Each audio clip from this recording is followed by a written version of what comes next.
Hello, one and all, and welcome to the final episode of Unbalanced Encounters Rally. I'm your host, Patrick Perini, and for the last time in Estilla, please say hello to Craig Pate. Hi. Sam Oliver. Hi. Emily Graymore. Hello. Sayer Roberts. I'm in your ears. And Cinderblock Sally. Hi. Y'all ready to play some D&D? More than ever. Let's fucking go. You're all gonna fall to tears before me. I am the sanctum of emotionlessness. Well, I am the Eggman, and we're gonna fucking go. We see a dragon deep beneath a mountain. A tale as old as the mountain itself. But this time, it is not sleeping, as it might have been in days of old. It is digging, clawing gold from the earth and swallowing it whole. A duct of dust from the hollow mountain to the Empire. In fact, we see flecks of gold float in the veinous bands that make up this dragon. Blood vines. But the bonds that hold this creature together are weakening. The Empressar is dying. The conduit body falling to pieces with every axe strike and guiding bolt. The dragon is unraveling. Seams open up between the vines. And when Isaac Axdrummer delivers the final blow to the god thing, the dragon is unmade. The vines whip through the air, drawing back to their source, racing across peaks and valleys to the will that made them. We cut to blood vines wound along trellises that line the Altair countryside, suffusing life into the boundless fields of grain.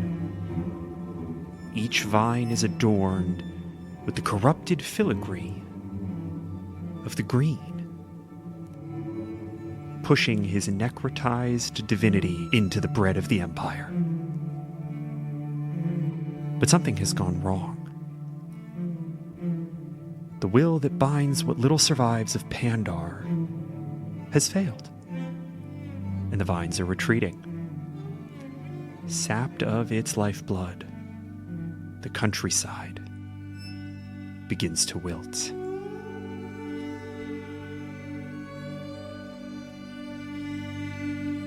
But the trees of the western Weald stand strong. Gentle pines blot out the rising sun, cresting cautiously in the distant east. Only through gaps of felled elderwood trees does it find its way to the forest floor. We see it settle, liquid amber on the blade of an all too familiar axe. Blood vines wrap around the axe's handle, and it is whisked away to Altair. The will of an empire falls away, racing along corrupted bonds to its source. Golem by golem, it slams into the Empressar's throne room, toppling the god thing's throne, rematerializing around the brazier. These gods are the dying gasp of an acrid resolve. But they are not dead yet.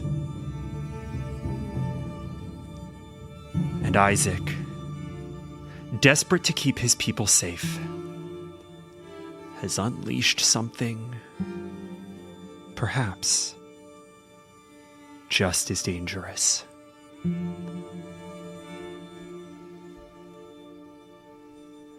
And for the final time, in Astilla,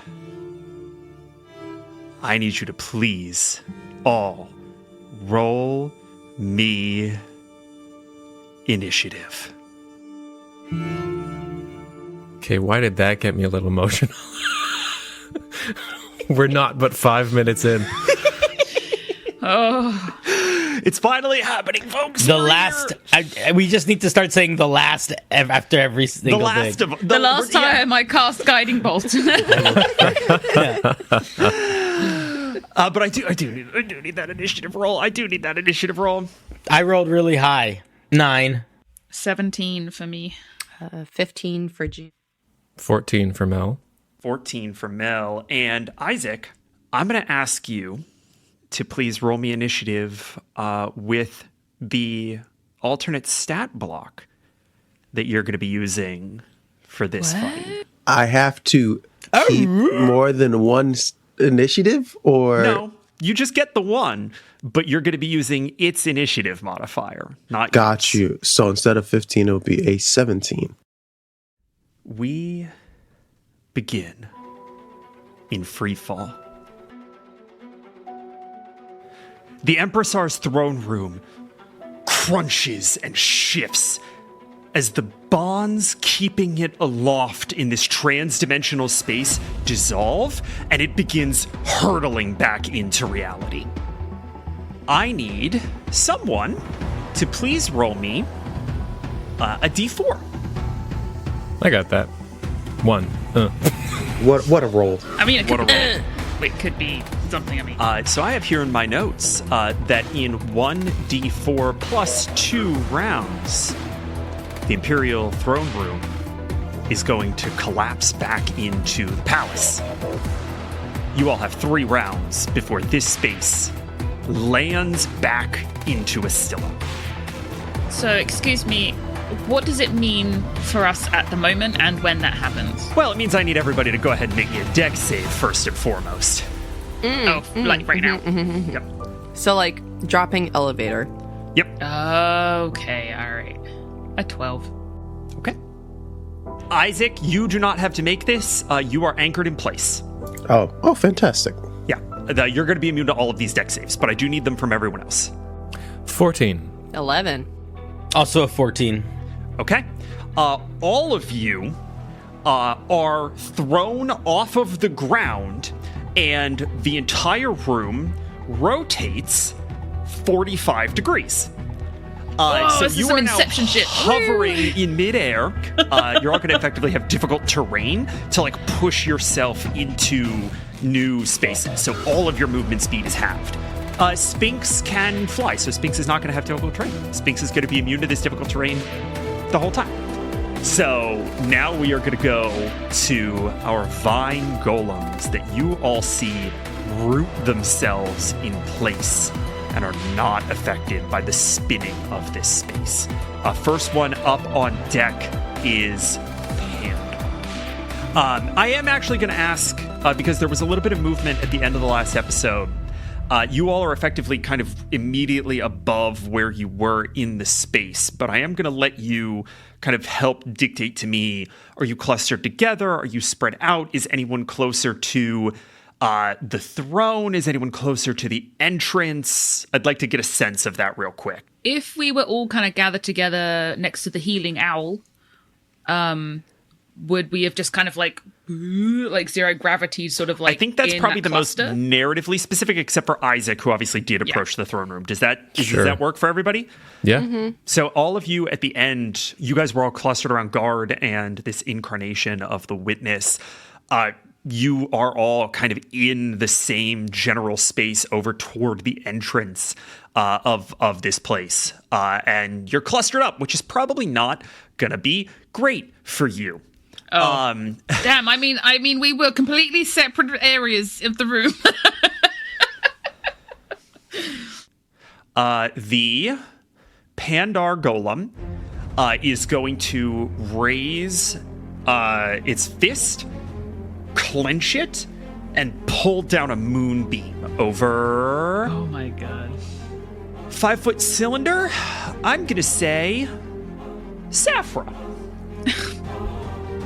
Saffra, I need a con save from you. 11. Okay.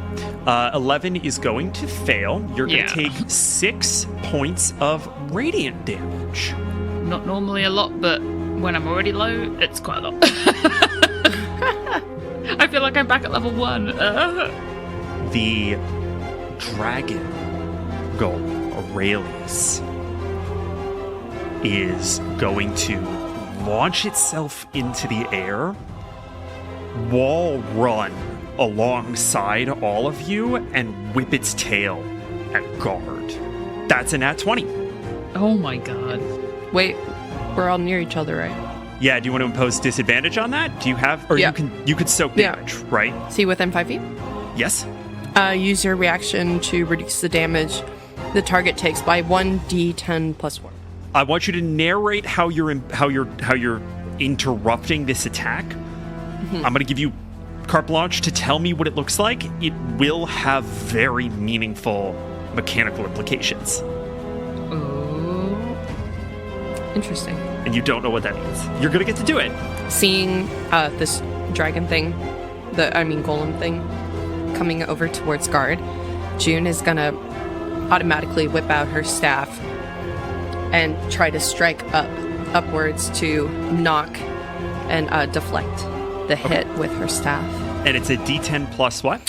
Reduce the damage the target takes by 1d10 plus 4. You're reducing damage down from a 21. 9. Okay. 9 points. So that is Not bad. going to There be you go. a 12.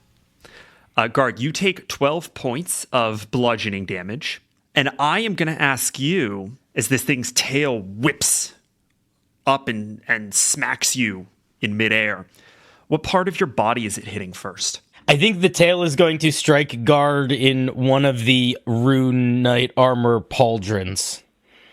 Big shoulder plate. Guard, as this thing whips its bloodvine tail into your pauldron, you see flecks of gold bleed into your filigree. Ooh. And your pauldron begins to ossify into gold. Aurelius has a passive ability, Touch of Gold. Anything Aurelius hits begins to turn to gold. An affected creature can choose to roll half of its total hit dice, taking the result in slashing damage to remove the affected body part and end the effect. Otherwise, the creature becomes petrified in a number of rounds equal to its Constitution modifier. I'm going to go ahead and say you can use your reaction to do that if you would like. How much damage? So I would roll half your my hit dice, half your maximum hit dice. and I would roll that, and I would take that much damage. Yes, as you effectively rip the pauldron off of your body. Guard reaches up with one of his arms and starts to try to pull, and realizes that if he does that, he will take way too much damage. I'm almost at single digit hit points. I would just go down if I did that. So it's not worth What's your con mod? it. +3. I got a couple rounds. You have 3 rounds. Actually, funnily enough, you have 3 rounds before you either totally turn to gold or plummet into the earth.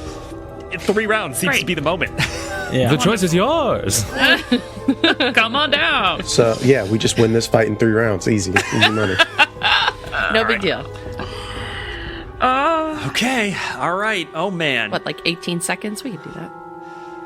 Third Vine Golem. June. Porky kicks off of the ground and hovers in the air right in front of you and is going to take a few swings with the lore axe. That's another nat 20! Uh-oh. Ew, I don't like this. And a miss, and a full miss, and a full Okay, miss. Okay. Okay. June, you take 18 points of slashing damage, and as you do, you hear, "Hey, June, I'm really sorry about... This isn't what I had in mind." Oh, it's the Lorax talking? Oh, I thought that was Forky. I was like, what is happening to Forky? That's what I Not thought. making Got any you. sound, but the Got Lorax you. is like apologizing as you guys get hit. And then Porky flutters back down to the ground, seemingly defying gravity, anchoring himself in place. Okay. Saffra, it's your turn. Oh, God. The first thing I want to do is heal my damn self. So I'm going to cast Cure Wounds on myself. I think Saffra after that moonbeam and sort of like freshly being awakened and healed and floating in the air. And she just tries to, Jonathan, if you're there, I need a little bit of pep. And she's going to cast some Cure Wounds. That's action. You got bonus? I'm going to have Spinks help me zero gravity kind of swim through You this can jump space? on him and he can just fly. Well, he can't fly with me. You know what I mean? Yeah, I see what you're saying. Yeah, okay. I mean, I can. You can get on him and he can move through. He might get half movement, but like that's fine. I feel like it's almost like when you're holding onto the side of a dolphin. Right. And it's like, Right. His little wings are just like. Yeah. Just to kind of separate us out a little bit, just to give me some more room away from people. I think you could just leave Moonbeam for free, right? Hold on. When a creature enters the spell or starts its turn there, or starts its turn there. So you started your turn at the beginning with Moonbeam. So I do need you to roll another con save. 18 this time. You succeed on the saving throw. You do still take. Damn it. 4 points of radiant damage. You and Spinks swim your way out of this space. Are you heading anywhere in particular? Because again, I'm going to give you a lay of the land. You've got a cluster, Mel, June, Reevesy, Guard, right there now kind of surrounded by this moonbeam. Aurelius has just whipped Guard's shoulder, and you see that there's like a gold infection spreading through Guard's filigree. And Isaac is rooted to the dais that the throne is on, kind of at a 45-degree angle as this space tumbles over itself, completely subsumed by branches and bramble. You barely see his eyes left open in this space. How far is Isaac from us and from the rest of the gods? Pandar, I'd say, is probably the closest. He's maybe 60 feet away from Pandar. He's probably close on to 90 away from all of you. Okay. Well, I won't be able to get to him this time anyway. But okay, let's get in. Sort of like try and close that distance. So I'm separating from the group and the gods, but getting a bit closer to Isaac. Amazing. And that is going to be Sapphire's turn. Isaac. Everything goes dark. And in your head you hear, "Is it time?" We need to help them. Through chaos, we will win. They're all I have left. Where will you will me?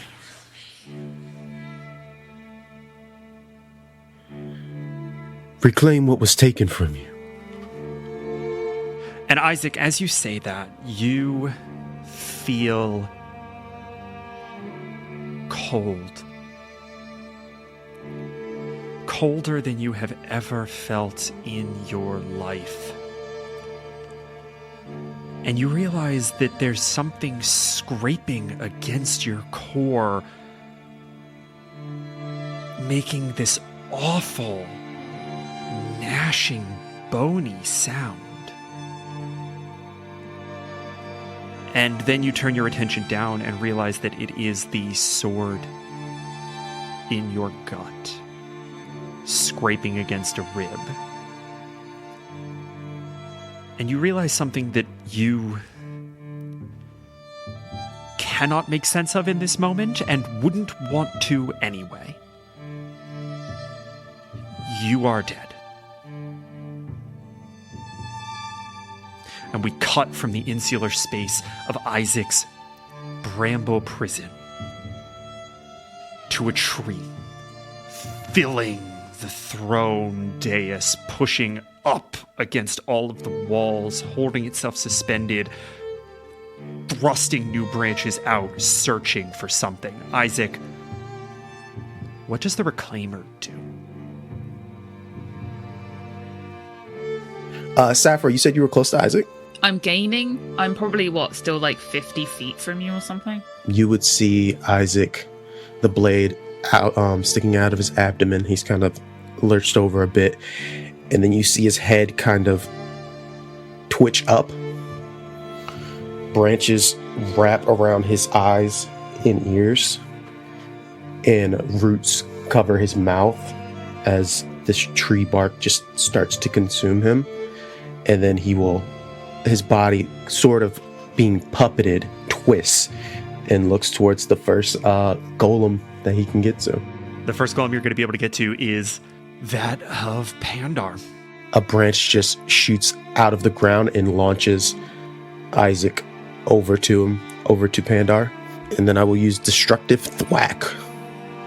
That's such a good Thwack. name. That's not a real. Destructive Thwack. Is there any other creature that is 30 feet from the same point as Yeah, actually, Pandar? funnily enough, Porky is going to be 30 feet from Pandar at the moment, so you're going to be able to get both of these. Oh, shit. Fantastic. So he just land right in front of Pandar, and just with one arm, it's covered in branches, and then it gets ridiculously long to the point of a tree trunk, and he just slams that on top of both of these golems. I need dex saving throws from them. We're going to go ahead and do Pandar first. Dex save, +4. That's a 9. Pandar's going to fail. Porky gets a +10. Nice. That's a nat 20. Oh my god, what's with these nat 20s, I've bro? rolled Resistive to the thwack. nat 20s this game, Disgusting. and I've rolled 5 times. There's other rolls I need them to make, but first I'm just going to do the damage. They're both going to, I'm sorry. Pandar's going to take 36 points of necrotic damage. Jesus, fuck. Porky's only going to take 18. Then I need Constitution saving throws from both of them. Both of them? Okay. +2 for Pandar. That's a 5 all in. And Porky is going to be a +9. That's a 19 on the die. Porky saves. Okay. Porky saves, however, Pandar's max hit points are reduced to 7. I'm sorry, reduced by 7.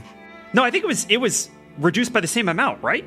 Oh, is it the same amount? I think. That's Oh my what it god, says. it is. You're right. So reduced by 36. Whoa! Whoa! Excuse me, is Isaac just one of the gods now? Are we just watching some fucking Clash of the Titans shit happening, and we're just like, I will say. Do I'm you? here for that. yeah. As you do this, and these branches pound into the floor of this space, roots and gnarled brambles spread over the surface and remain there. Mm-hmm. And that is true of everywhere. As Isaac is like puppeted through this space, there's a continuous trail of the Reclaimer left in your wake. Yes. And that's the last thing I need to do, which Yeah. after he slams that trunk down, those branches reach up and try to grab both of these entities. I need dex saving throws for Root and Thorn. Okay. That is a success. That is a success. They both do succeed. You see the brambles kind of play up around their feet, and they both sort of kick them down and are not restrained. Right where Isaac's throat would be, you see openings of those branches, and you just hear a cold, gnarled voice of, "Reclaim."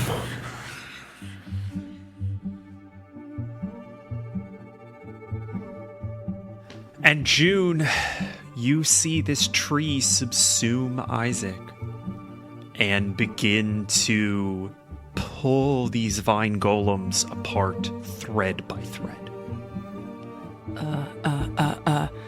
Okay, well, she's pretty beat up. Little squishy half elf is very beat up. So she's gonna pull out the brown token of Demoiselle and like card captor Sakura.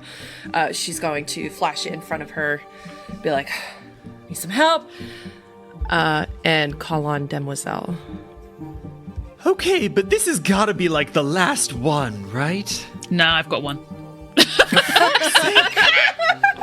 Okay. No, I guess although, this was to a be big fair, fight, huh? Mine's a Gambald one, not a Demoiselle one. So Oh, that's He'll fine. get a different Honey, call. he's been lazing about this whole time. All right, have your maximum hit points and death ward for a moment. All right, here you go. Thank you. Try not to die. I'll try. What? Hold on. What the fuck is going on with the tree? I don't know. There's the tree, and then now Isaac's like covered in vines and shit, and like tree roots and stuff. Really there's doesn't there's- look like a good sitch. That-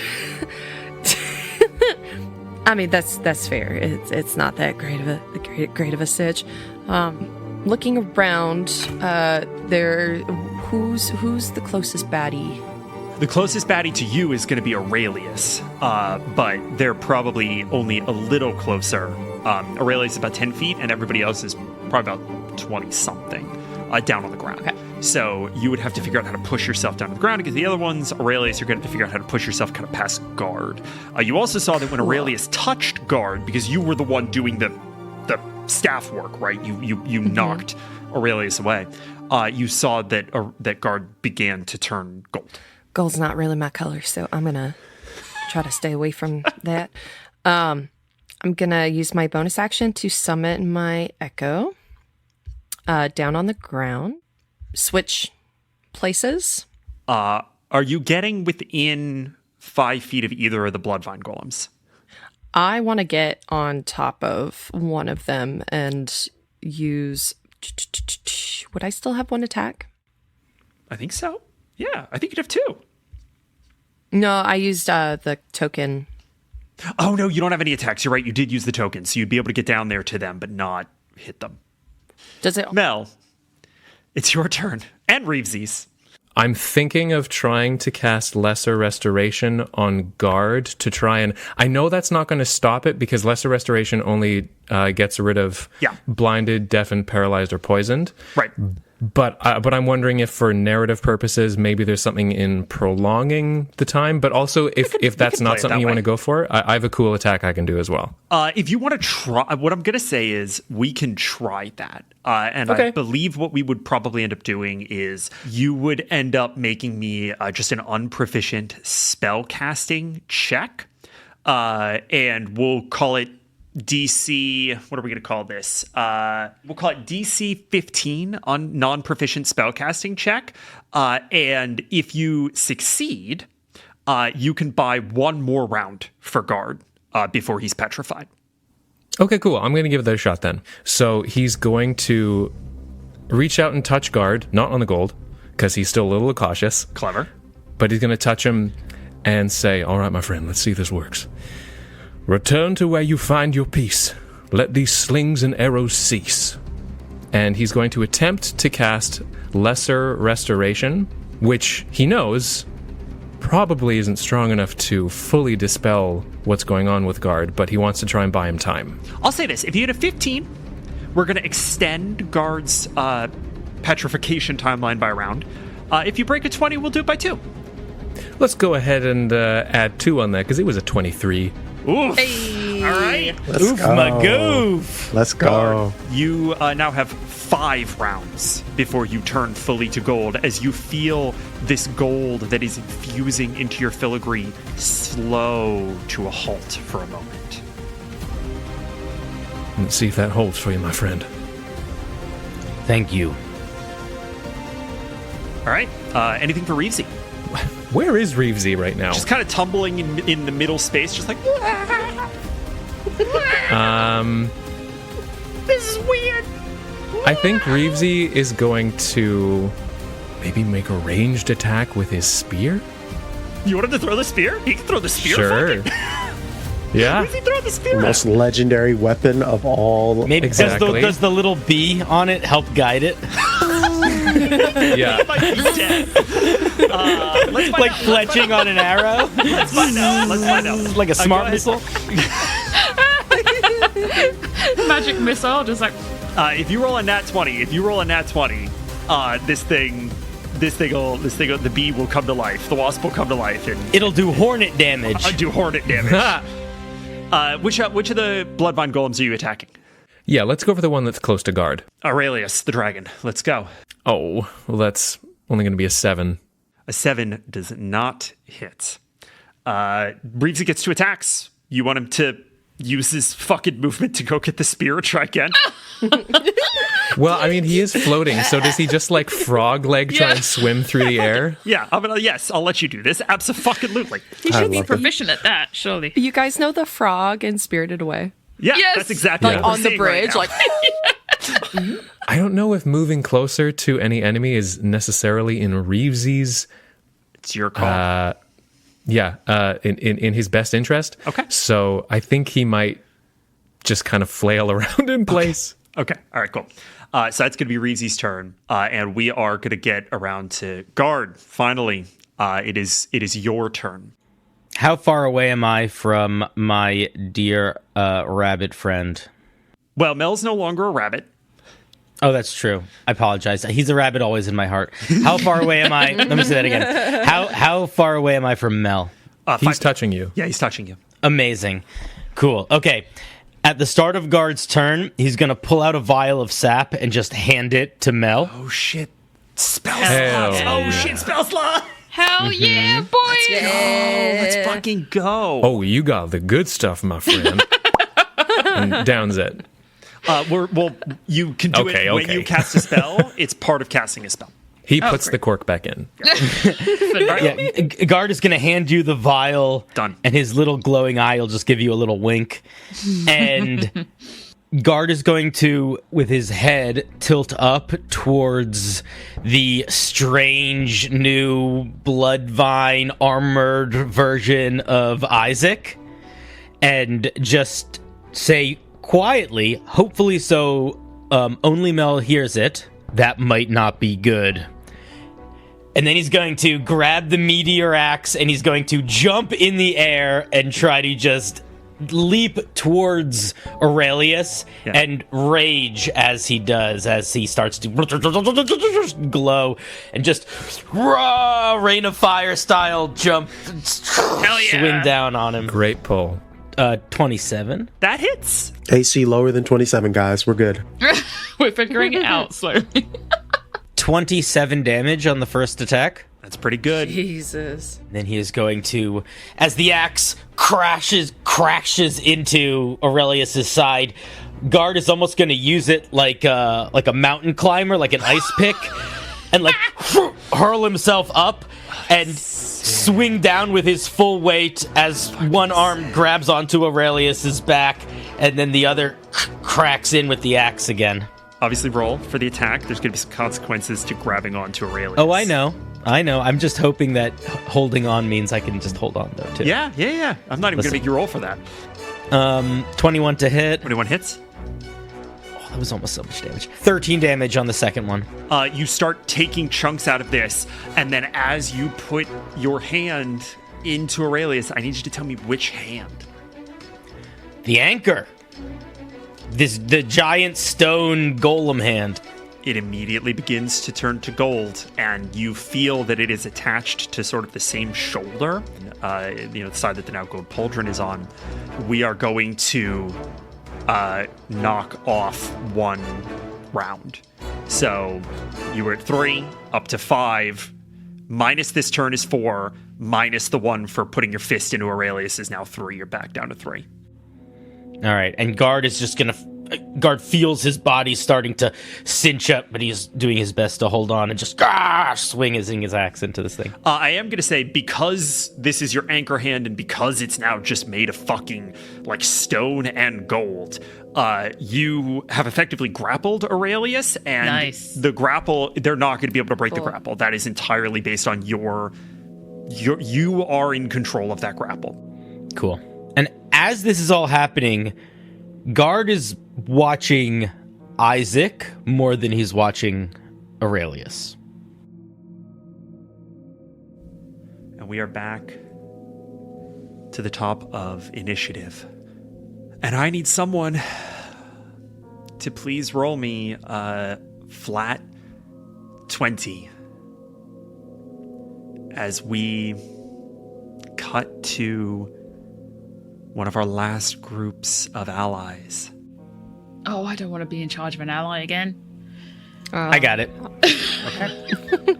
Natural 20. Done. Oh, yeah, baby. And that's without the advantage from Scrumpy, so you could put the advantage from Scrumpy somewhere else. Let's go ahead and roll. A 16. The guards are going to need to roll a DC 14 save here, or completely fold. And Harris Alzaroon is going to have the opportunity to roll a DC 14 check, just a straight D20, to win over the crowd. Go on, Pappy. That's a 13! They failed by 1! Oh, the guards? Yeah! Oh, yes! Ooh. Yes! Does Harris... and you have advantage on this off of Scrumpy if you would like. So, Cinder, if you would like to please roll me 2 D20s. You're trying to break a 14. A 6 and an 8. Oh, no. It's okay.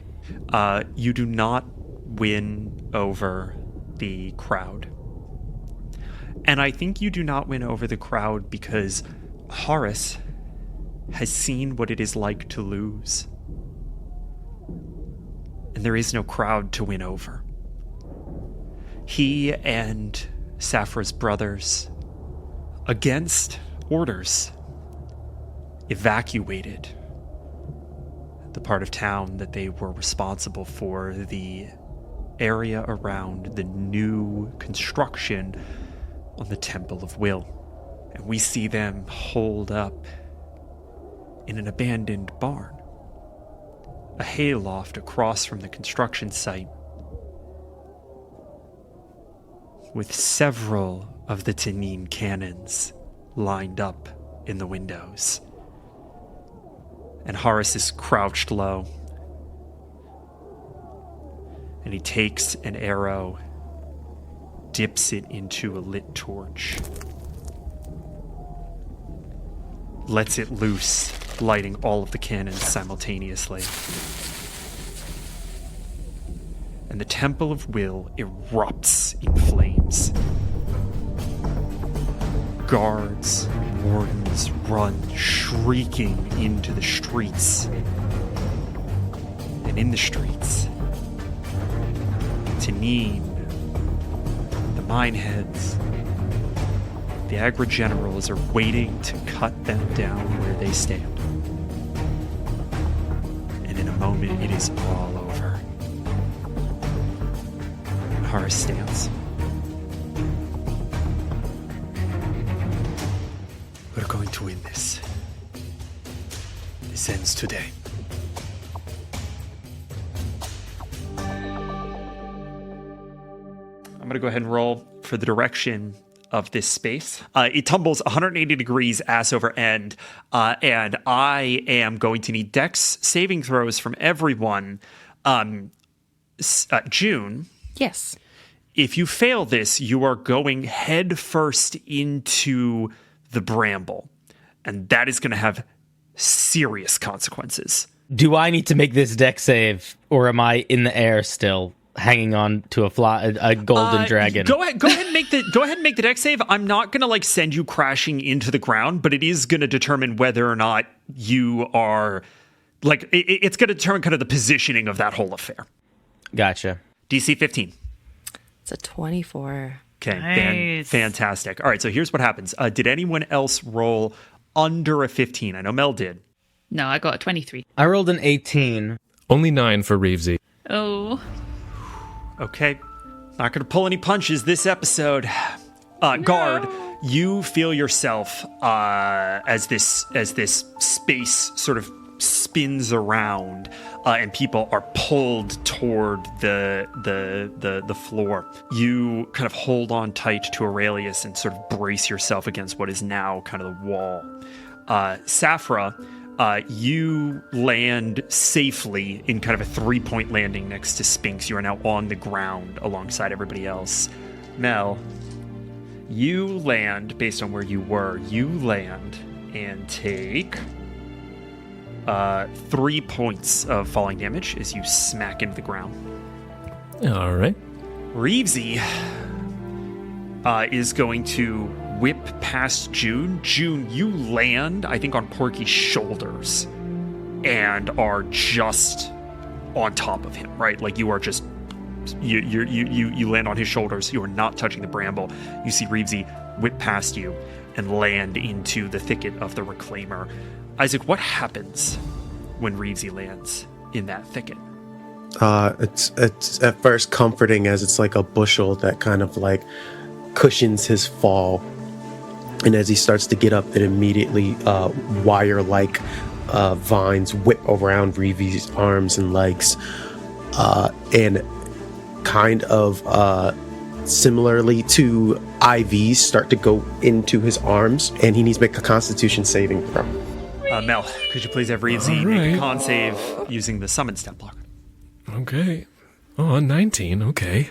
Okay. 19. Reevesy's quick enough to just, oh jeez, oh god, and he just starts pulling no, this is not good. Oh no, That was a really good impression. that was really good. Thank you. He brushes some of these brambles off, and I think hops out. Yes. Cool. Okay. Guys, I don't know what's going on with Mr. Axdrum, but it's real painful. And that is going to be our lair action. You guys have 2 more rounds before this throne room collides with the palace. Yeah. Cool. All right. Aurelius is going to try to slam guard again. Just kind of in the same shoulder, because that's all it can reach at the moment. Guard, does 17 hit? Yep. You take 10 points of bludgeoning damage, halved to 5. It's fine. Pandar. Fine. Starts its turn in the brambles, which I think means that it needs to make a save, right? Con save, please. Con save. Okay, that's a +2. 15. Failure. So maximum hit points are reduced by 7. Not doing great. But technically still at full health. But Right? at like 3 Technically. HP. And then it is going to sort of leap away from the reclaimer, get to a safe distance, and then pull the moonbeam over into the bramble. It's a dex save for the moonbeam, I believe. Con save. It's a con save for the moonbeam. Nat 1. You take 14 points of radiant damage Got it. as the moonbeam chews away at some of the bramble on the ground. Porky has to make that same con save. That's what is that? A 19? 19. Saves. Okay. Porky, with June on his shoulders, is going to leap straight up and try to grapple June to, and try to shove June off into the reclaimer. 23, June. You can contest this with acrobatics. Okay. Go on, June. You Got it. Got it. 22. Oh! Wait, was it Not 23? close. 23. Dang. June, 22. you feel Porky sort of reach up, put the handle of the Lorax around the back of your neck, and just do a somersault in midair, flipping head over sandal and throwing you into this bramble patch. You land, crash into it, and I need you to make me a con save. Oh, God. I have a +0 to this. That's a 6. 7 points of your maximum hit points are reduced as you knock into the reclaimer, or what used to be Isaac, and some of those small little thin vines kind of latch onto your shoulder, and you feel them pull out life essence itself, and you see the little reclaimer kind of look a little bit stronger. As I get half of those points. Like to imagine the gray streak that's on the front just gets a bit bigger.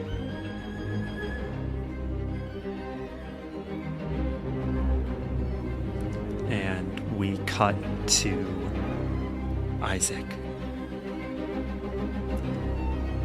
Isaac, you feel good.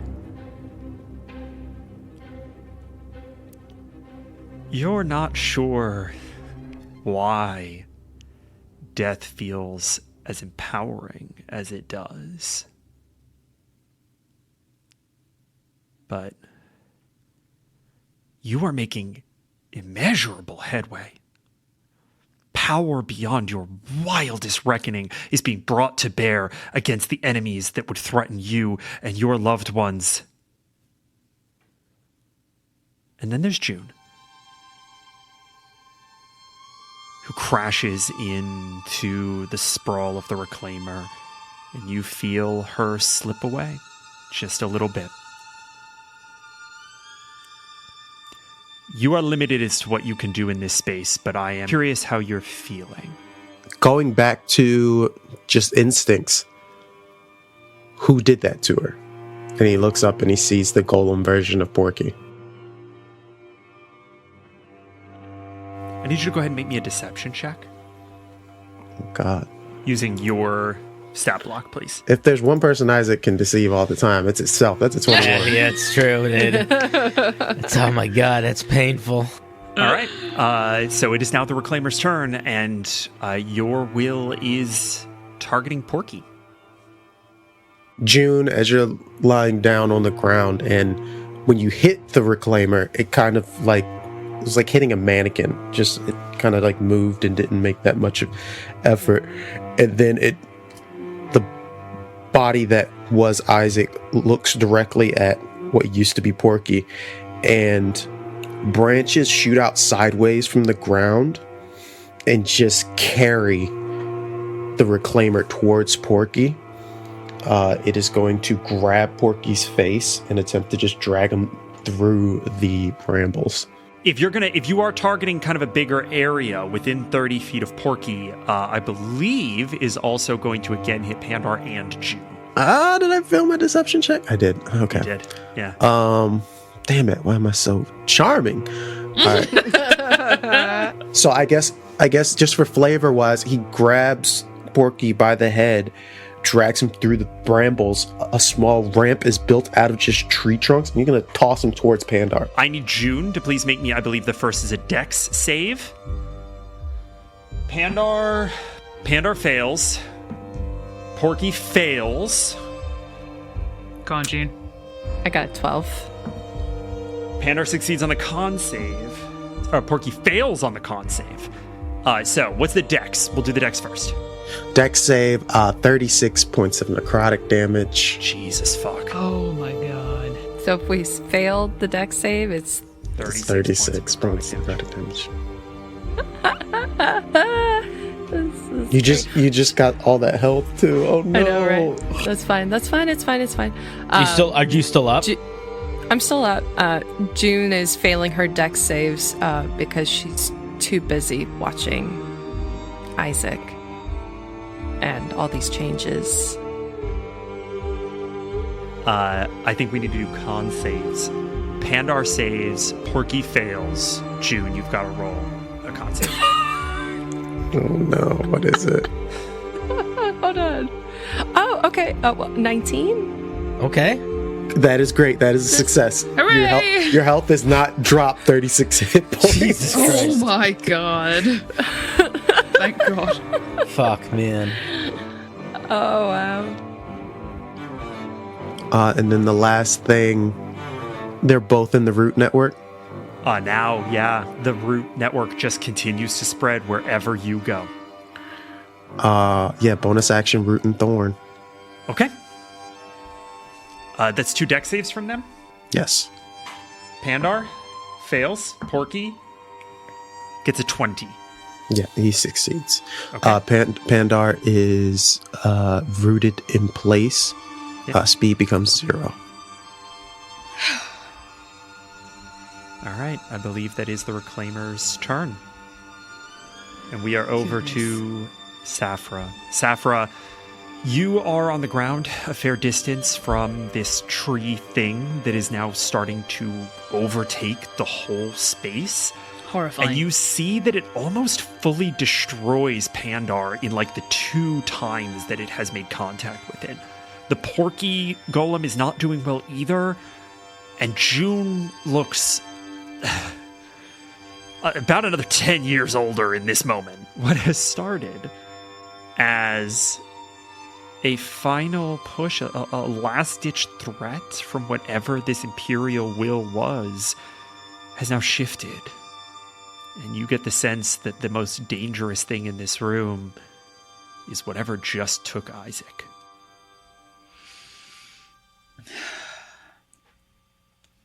Saphra, as she's watching all of this go down, see June kind of getting trapped and caught within these brambles as well. She's tightening her grip on Spinks, and without even really processing or thinking, she digs into her pocket, pulls out both of the Gambel tokens. Uh-huh. And she doesn't really know what to do with them, but she's like, fucking God. She just squeezes them really, really tightly, and they start to kind of like crack and crumble in her hand as she's just, Gambled, I have broken your rules before. I am using both of these tokens right now. And she is reaching out to Gamble. I'm not even sure what that means from like a mechanical perspective. Listen, I need your help. I would love a spell slot. That would be wonderful. But I need to know what's happening to Isaac. Please tell me. What is this? You know that this isn't how this is supposed to work. I wasn't supposed to get on the elevator, but here we are. How is that making it better, my guy? You break one rule and you think it gives you immunity? That's Yes. not how any of this works. Don't knock the hustle. All right. I mean, listen. Here's the spell slot. What level do you need? 3 would be great. Yeah, done. Great, Done. thank you. Bing, Fantastic. done. Great, fantastic.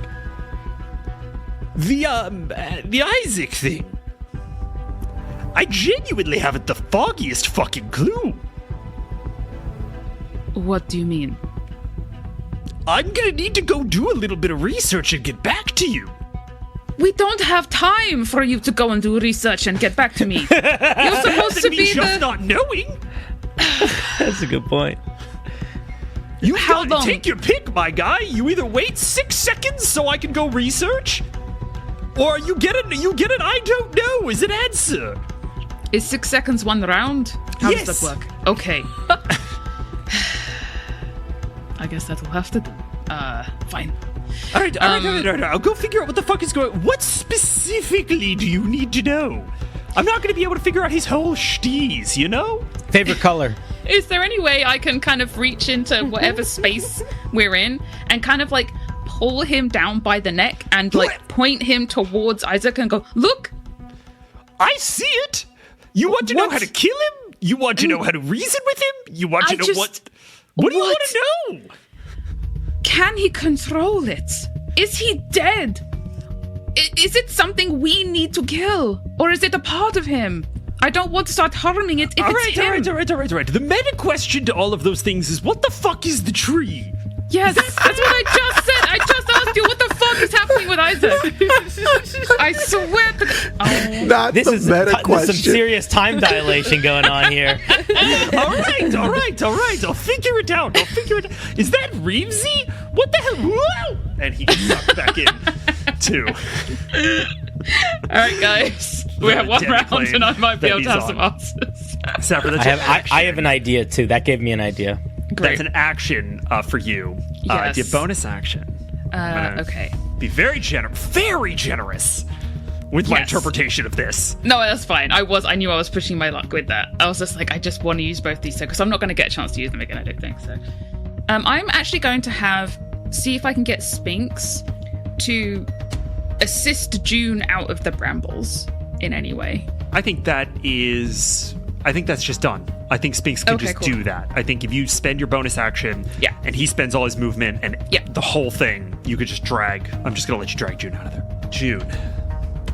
Spinks has just pulled you to relative safety. What do you do? Thank you. June, are you okay? Oh, He's gonna like dust off some weird thorns that are still attached. oh gosh. I'm so tired. Yeah. I'll be okay. Are you okay? Oh, I'm fine. I'm full HP now. I got resummoned and stuff, so I'm pretty good. Fucking Sphinx. That's nice. That's very nice for you. If it's your turn and you want to use this cannon on my back, that's fine too. Can do. I'll crawl up on Mr. Sphinx and like move him like. His frill goes out, and you use him as like a viewfinder. That's so Yeah, there's like the little viewfinder comes up. God. I love it. All right. If somebody goes first-person shooter, like, Yeah, pointing it Christ.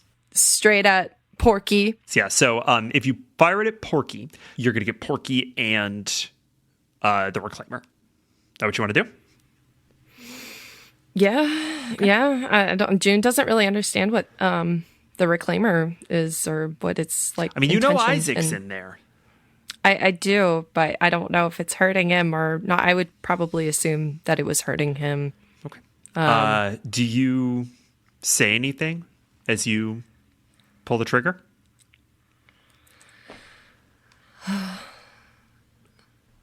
Please forgive me. Go ahead and roll. I'll roll the dex saves. isn't it like 8d6? It's 8d6. Porky fails. Craig, if you could please roll for the Reclaimer. With a whopping 12, I don't think that will succeed. That's a failure. All right. What's the damage? So many dice. Yeah, I love it. That's 35. Nice. The Porky Golem is not looking good. Good. I think everybody's still alive, though. My Echo. Where it be? That's a great question. I think it probably has landed a fair distance away as it tumbles through kind of the space. I would say that it's probably kind of directly underneath Guard and Aurelius along the far wall, standing on the ground. Okay. She's gonna. Okay, unarmed strike then. Just Yeah, we can do it on a little punch. You can jump up, Why not? punch this guy. Does a 25 hit? It does. Very Nice. do damage. Cool. 8 points of damage, and I'll hit it with stunning strike. Okay. Let me go ahead and add that 8 damage. And roll the con save. Gets a +5 to this. It's a 17 total. Does it I succeed? think that beats it. I think so. It has to be 50. Yeah, it has to be Your 15. Echo pops up, punches Aurelius, and then shimmers into gold and disintegrates. Oh, shit. All right. June, is that your turn?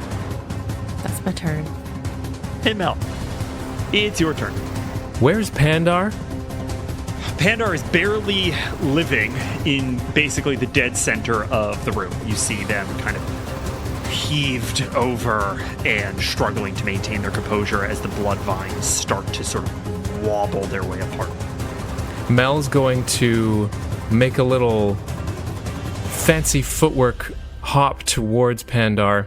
He's going to move 5 feet closer, and then he's going to point towards Pandar and say, "Makes no difference, Faronia. The lightning strikes. Get over here." And he uses lightning lure.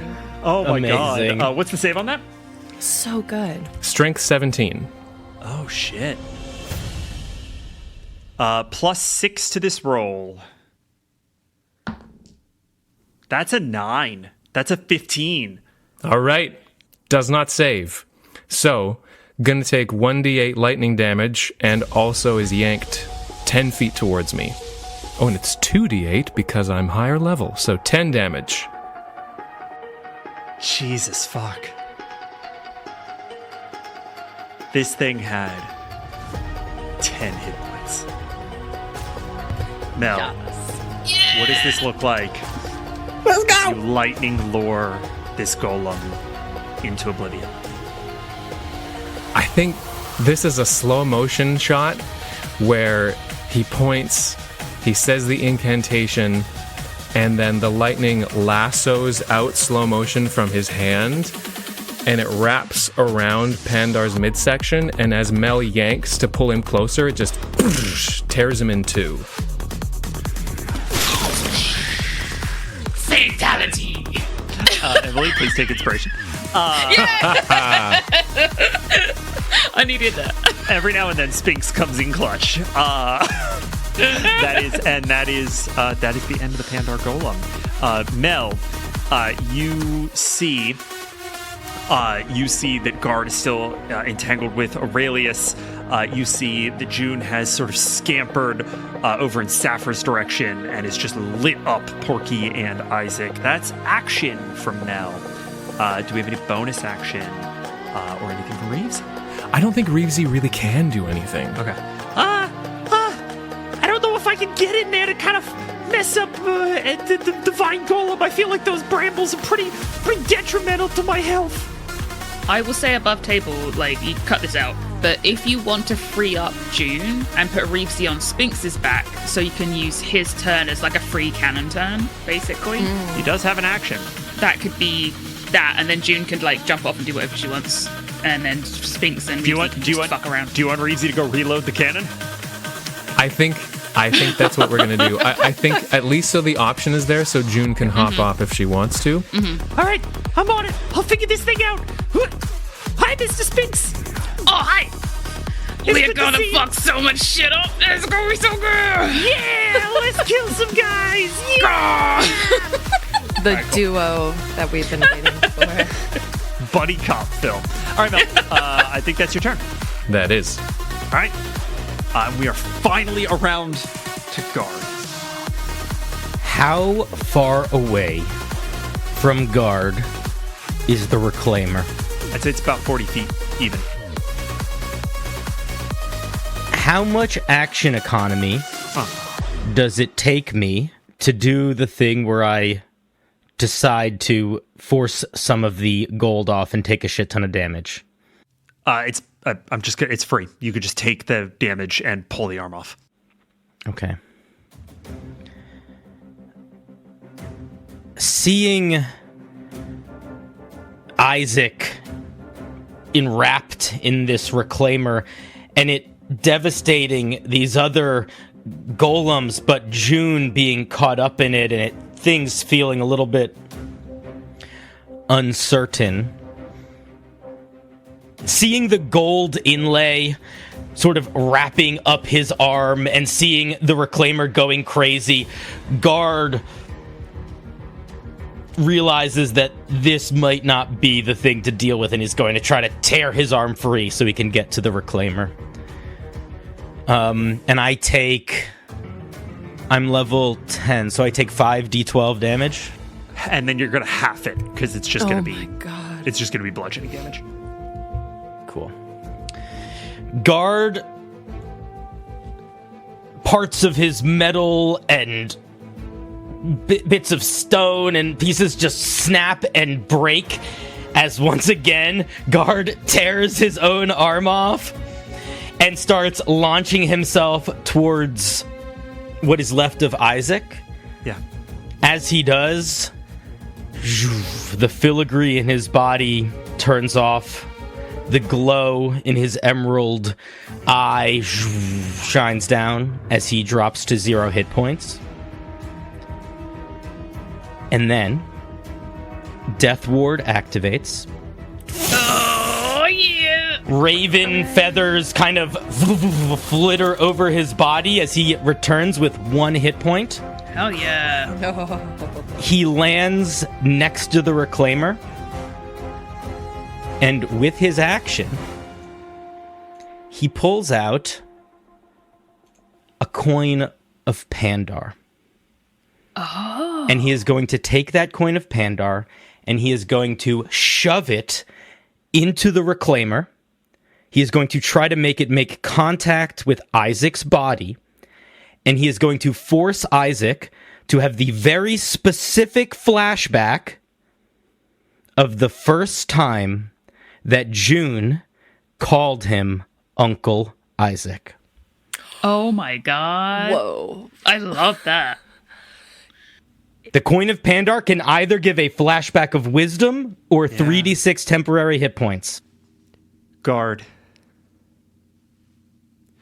you and you alone, with your true sight, see the vines of the corrupted Pandar rip apart and the bonds free and transcend into the ether. And the token, the green token, begins to glow gently.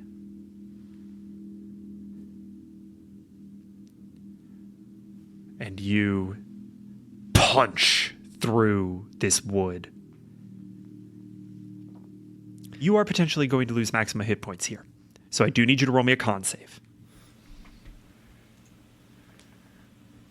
Natural 20. That's it. I think that saves. 27. Yeah. The reclaimer begins to creep up your arm to your chest, and you shrug it off, and it shatters off of you, and you feel your way into Isaac's body and push this token up against his chest. And we flash back.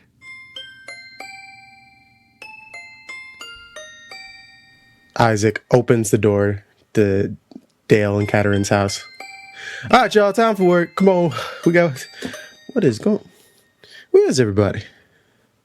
And he just sees June kind of standing on a table, unsupervised. And he just, oh my gods. Okay, where's the box? Where's the box? June box. And he takes out this... He grabs this box and he grabs June by like the back of the shirt and just sets the box on the ground, sets June in the box. All right. Safety first, of course. Oh, where are your parents? All right. I know. I'll go look for them. You just stay in that box and we'll figure out things from there. All right, you want some, maybe get you some snacks or something. She's gonna reach up her little hands to reach towards Isaac. And she said,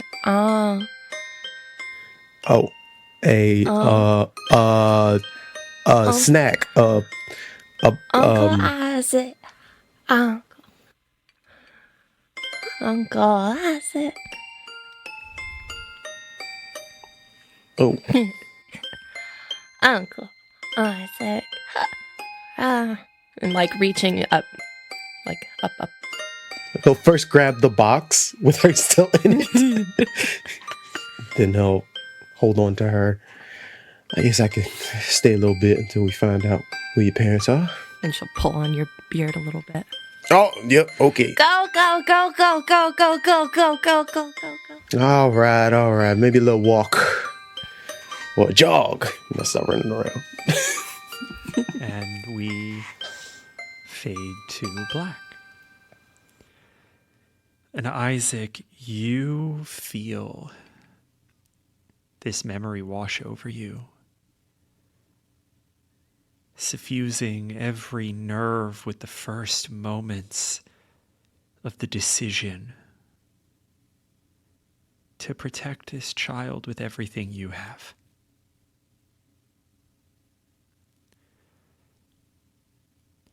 I need you to please make me a wisdom saving throw.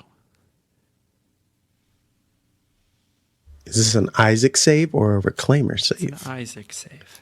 Okay. That's a 22. High and clear through the muddy and red certainty of violence against those that might harm the ones you love. You realize that in keeping your promises, you have become the very thing you swore to protect her from.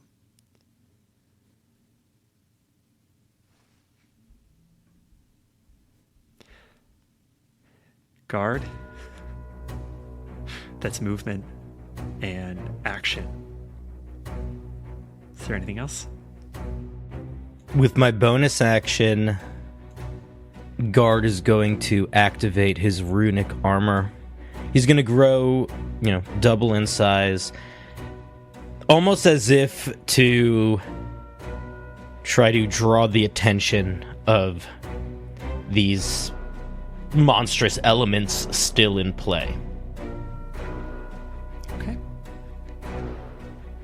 And that's going to be it for Guard's turn. And we begin again at the top of the order.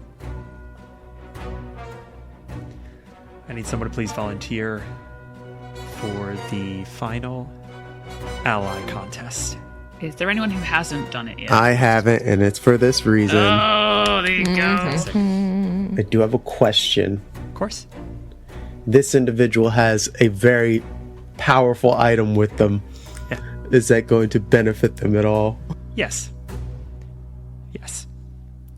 Scrumpy is not going to be able to help you here because this is a part of town that has been so thoroughly overwhelmed by the blight that Scrumpy is not able to reach it with the Guardians. But the people who are stationed at the museum, the headquarters of the Altair Resistance, are more than competent on their own. And Risa Axtrummer has been given a gift by her son, the Axe of Astronomy. And with this magic item, I am going to give you advantage on your first roll. The Wardens have rolled a 12. Well, with advantage, that's a 10 and a 6. Oh, no. Ooh. Craig, I'm going to ask you how Risa responds as Wardens finally push into the heart of the blight, descending on the museum with a curious understanding as to where the resistance is headquartered. All over the city, garrisons have deployed their troops into the streets. Sap has been consumed. Blades of disaster wreak havoc on anyone that might be suspected. We have seen citizenry piled into holding pens or slain outright in the streets, struggled against by your allies, and in some cases very successfully. For the most part, we have seen a cool stalemate fall over the city that may just be beginning to tip. But that is because the Wardens have deployed some of their heaviest artillery on this space particularly. They descend on the museum with several wizards chained to the front of carts, sap supplies ready to turn them into living bombs. Risa is in immediate retreat mode. There is no winning this fight. It's more of we survive and repeat in a safer area, and that's why most of it, and that's where the main failure comes from. There was no fighting forward. It was more of a retreat to safety, as they're willing to sacrifice way more than we are in this area. We see Risa looking out onto the encroaching forces and immediately rushing back down into the basement, gathering people, trying to get them to form a cohesive retreat, get out the back, keep the Scarab safe, destroy the plans, destroy this building.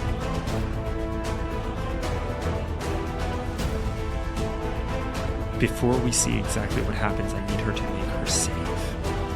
This is going to be a DC 12, the difference between the two rolls, plus 10. DC 12. If she fails, she dies.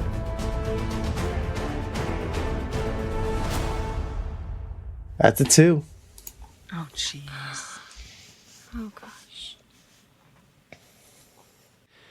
Risa is the last one out of this building. Or so she suspects. She hears the sounds of fireball cracking against the facade of this building as they begin to bring it down.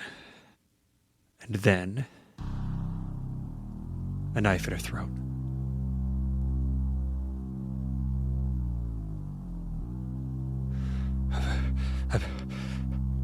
I'm so sorry. You can't win. They were going to kill all of us. And the blade drags across. And she collapses. And we see a pale, harried, black-veined Martin von Winkleberry III, looking wretched in his panic.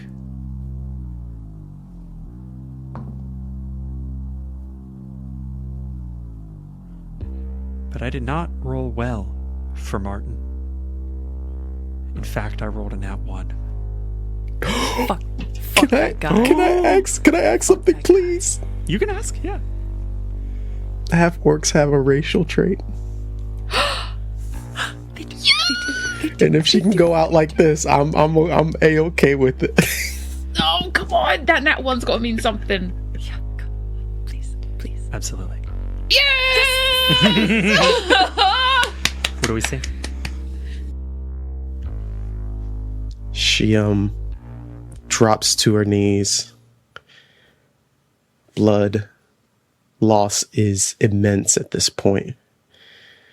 But as Martin continues to panic, she grabs the axe, makes a full 180 and it impacts straight into Martin's chest and slams him into the nearest wall. You know, you really should make sure that the person you're trying to kill is dead. And she will use the astronomy axe's stars and just detonate them where she is.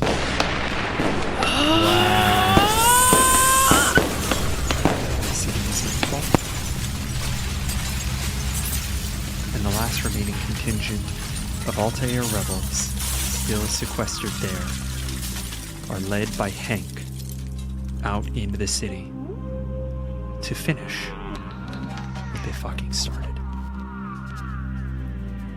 Oh, man. Your mom is so badass. That was 9 of those stars that probably went off. Each one of those do 4 D12. I killed my mom, guys.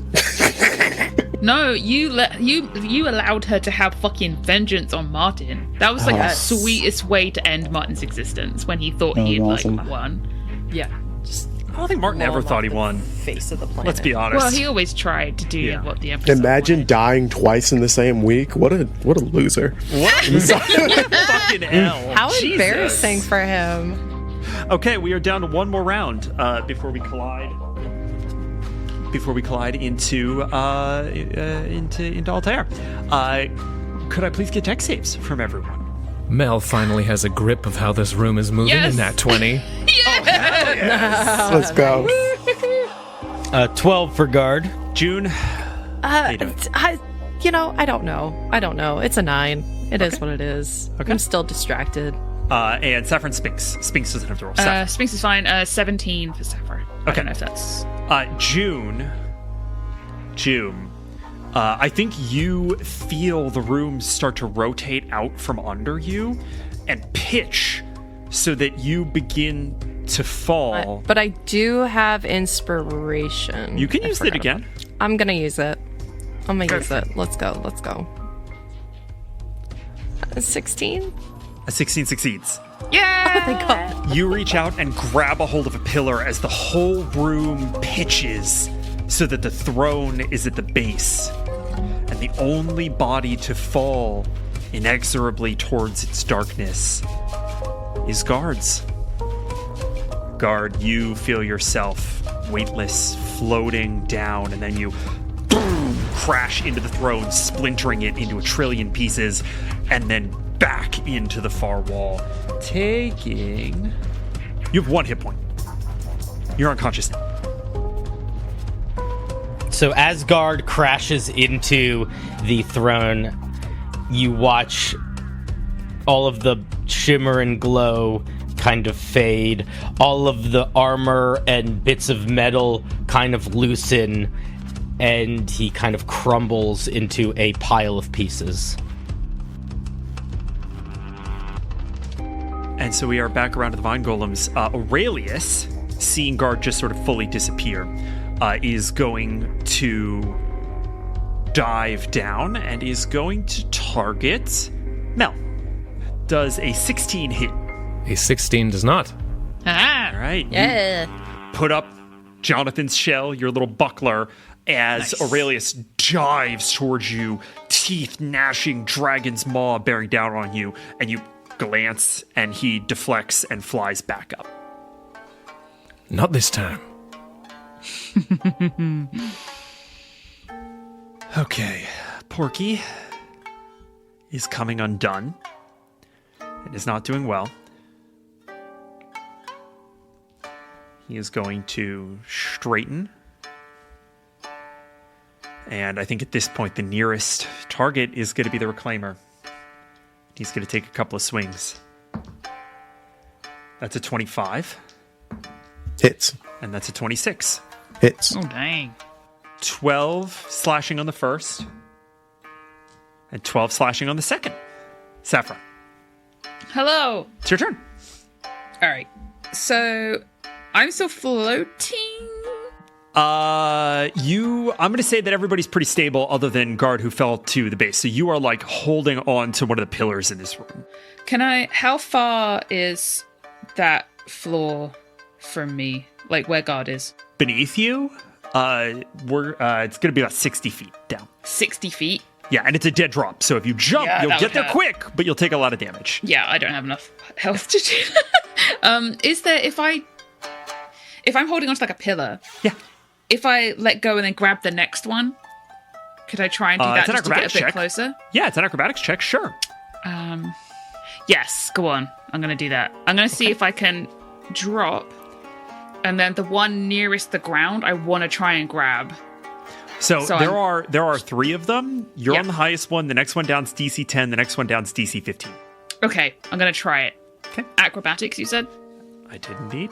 Okay, I'm going to use my inspiration. Did you break a 10? Because you can just land on the second one. I got an 8, so I didn't break You 10. might want to use your inspiration. Oh my god. Oh, God. As Saphra is free falling, realizing that she hasn't gotten her turn right, or she's misjudged where she's going to land, she pulls out the Jonathan token, her last token. And she's like, you best make me grab onto that last fucking pillar so that you move some stones. Huh. Yeah, this seems like more or less what I had in mind.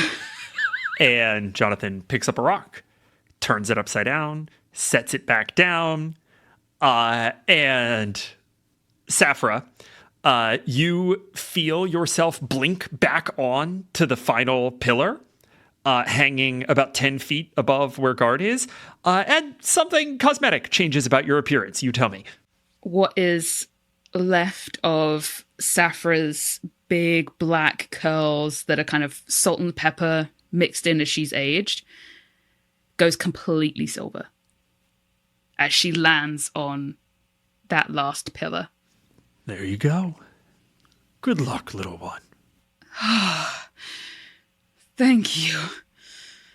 Whew. She's going to pick up that little scarf with the bells on, give it a kiss.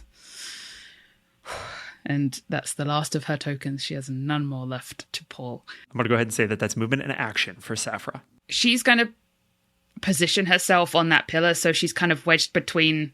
She's standing on the pillar, but up against the wall, so that if the room tilts, she's just going to hopefully just be laying on the ground already. Sure.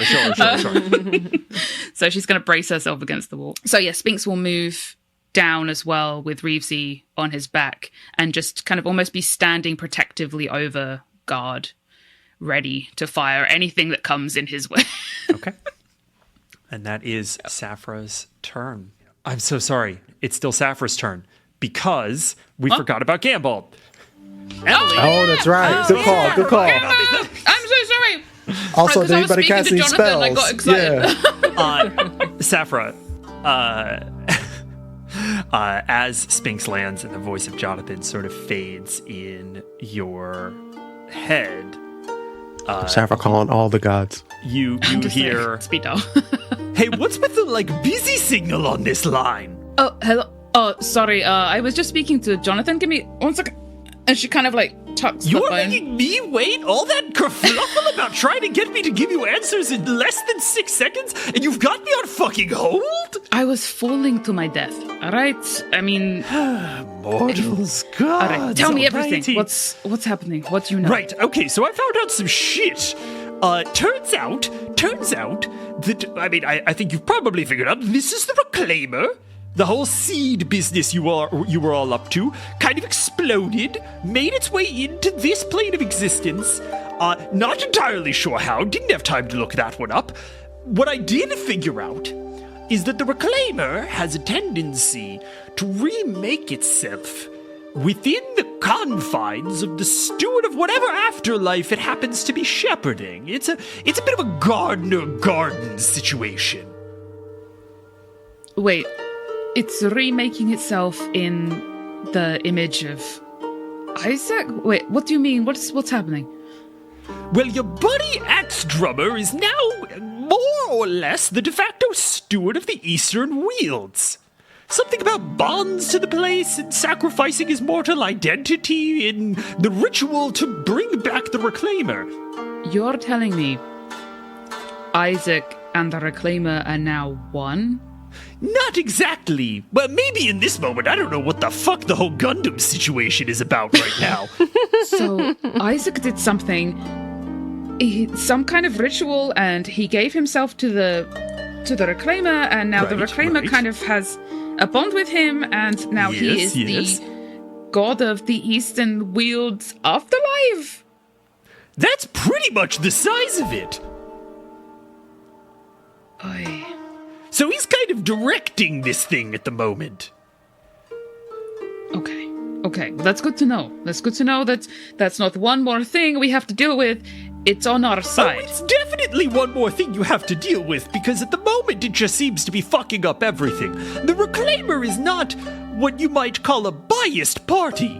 They tend to just destroy. That's sort of their whole shtick. Kind of an important part of the cycle of rebirth. Okay, then. Do you know how we can get it back into the Eastern Wields? It shouldn't be too hard. All you have to do is have the steward of the Eastern Wields will it to do so. Okay. I will get Isaac to click his heels 3 times and think of home, I guess. Is that a reference to something? That went over my head. It was a story my Rosa used to tell me. Somewhere about Kansas. I don't know. Anyway. But, okay. Thank you. Right. Kansas? All right, you have a lot going on. Let's get back to the action, shall we? Have we still got any kind of psychic link to each other? Yeah, because if okay, here's the thing. If Martin hadn't died, he was gonna go after Scarab and kill Scarab, and you guys were gonna lose the mental link. But Martin died, so yeah. So it's about mental link. Amazing. Yeah. Whoever can hear this, Isaac has melded with the Reclaimer. Isaac is basically a god now. He can't quite control it. I don't think. So, be careful, and we will help him figure this out. And we move to Isaac's turn. Isaac, you are reckoning with the clear understanding delivered to you by the last shreds of Pandar that this has taken a turn beyond your control. As Porky's hacking away at Isaac's form, he's kind of not paying attention to the golem, and this was what I was asking previously, with Isaac sort of clear of mind a bit, Yeah. and this connection with the Reclaimer. Is Guard's body clustered in some of the brambles. Yeah. Would it be a long shot to say that Isaac could possibly use some of his paladin traits through the brambles? I think you're going to have a conversation with the Reclaimer to change its trajectory, but I think that could be done. Isaac tries to turn his own neck. It's probably more spiritual than actual, but to get the Reclaimer to pay attention to Guard's remains. You all see the trunk of this impossibly large, sprawling, knotted tree rotate toward Guard. These people with me have helped me find you. And I'll be damned if we're gonna make a world that's better without them.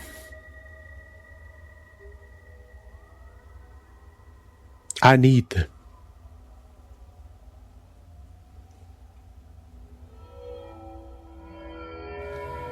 You have brought me into this world to reclaim. Is that not what I am made to do? If you stick to only what you assume you should be doing, where's the chaos in that?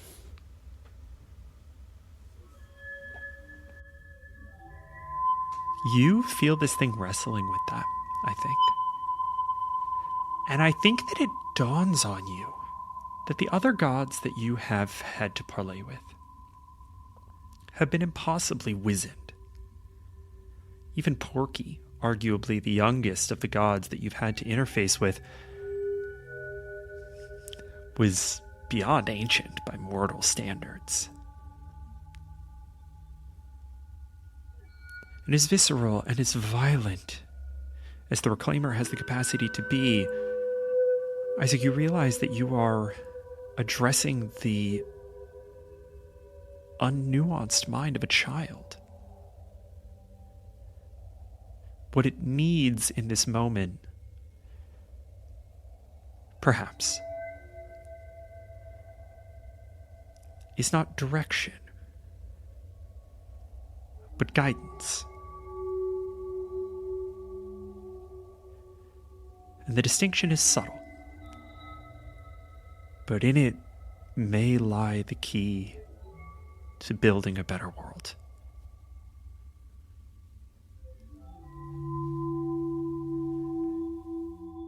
I can't force you to do anything, but I do wish to aid you. To begin again. Unbound. And you feel that it gives way.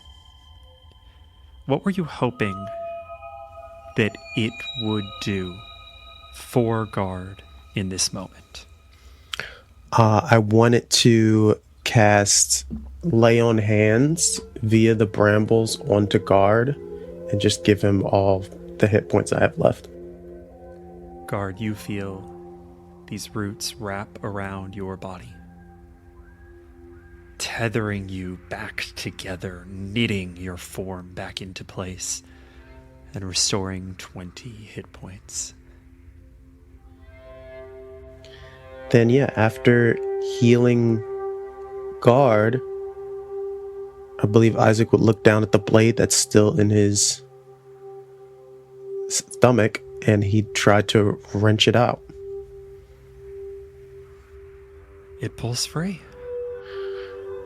He closes his eyes. Life can be pretty scary.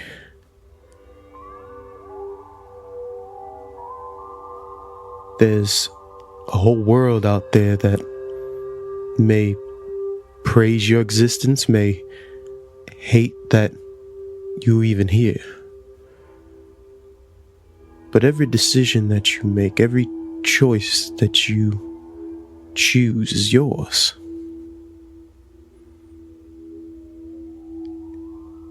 And know that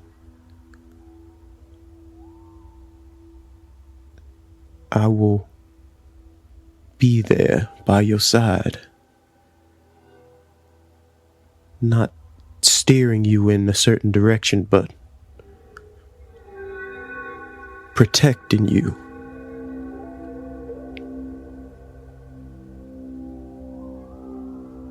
Sometimes from others, hell, even sometimes from yourself.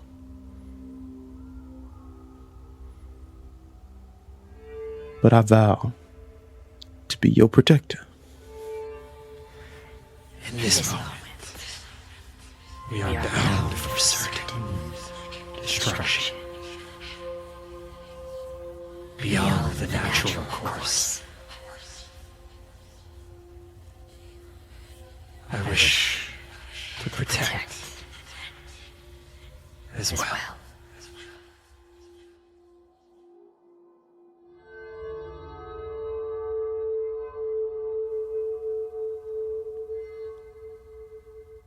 And as you all plummet toward Altair, you feel these roots harmlessly grow around your bodies, anchoring you in place and protecting you from the inevitable impact.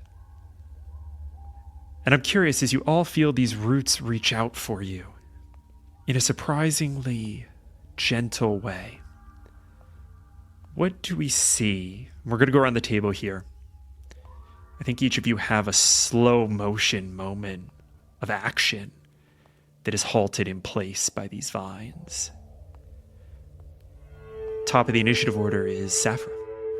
Safra, if we're doing that bullet time, slow motion, had run a few steps closer to guard as she'd seen Spinks land and things start to come together, turned towards Porky and started loosing an arrow. It had just slowly left the bow as these vines start crawling up her legs. Spinks on all fours, slowly, his mouth wide, letting loose a roar as Reevesy is pulling back the lever on the cannon. Just that muzzle flash slowly erupting as Spinks feels the same thorns, not hurting him, but just sort of caressing him as they grow up and around him.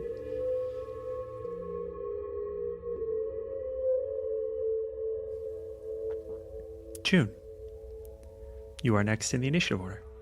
June was summoning her bond to fly and land, like about to land, like right on top of Isaac, to read his bond and try to make a last-minute decision on whether she should try to stunning strike Isaac.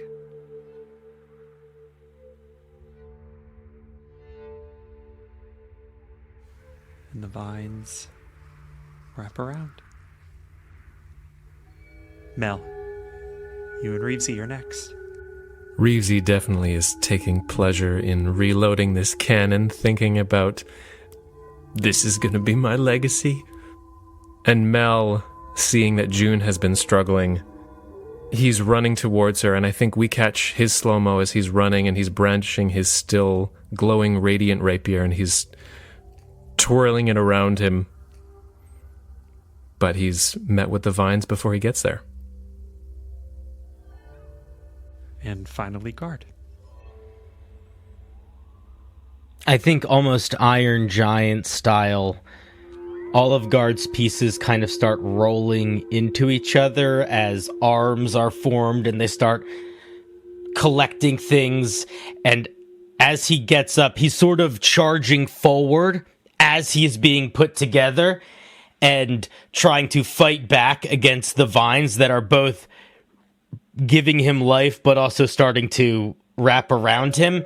And as he is trying to pull himself back into the fight, the vines just overtake him.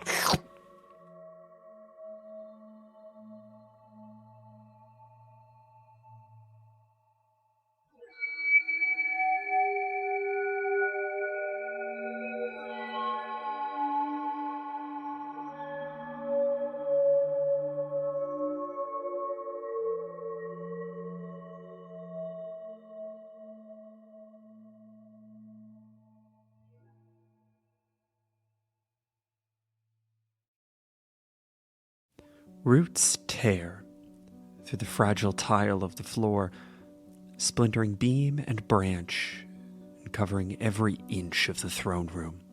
And we cut. From 100 miles away, we see a small black dot rip into the sky from somewhere beyond the veil. At this distance, we no longer hear the din of battle. No clash of swords or rallying cries can travel this far. What we do hear is the crack of wood. A defiant, keening split rings out over the south of Astilla, the thunderous chase of a bolt of maple that splinters like lightning from the dot to the ground.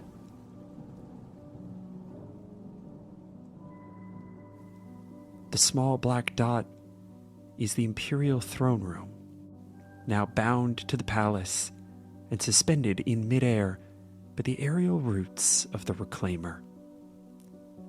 Across the city, the fighting has ceased. The bonds that tie the Blood Wardens to their oaths dim from red to blue, and the magic fades. They will fight on, though diminished, until their last breaths. It is hard to watch the world begin to grow anew. The Reclaimer could end it all now. Branch by branch, they could reach into every last mortal body and rot them into the ground. All Isaac Axtrummer would need to do is give the order. But instead, Isaac has chosen to scrawl a message with the last of his blood across Luna's leaves. This world can manage itself without a man in charge of it. And for now, that is enough.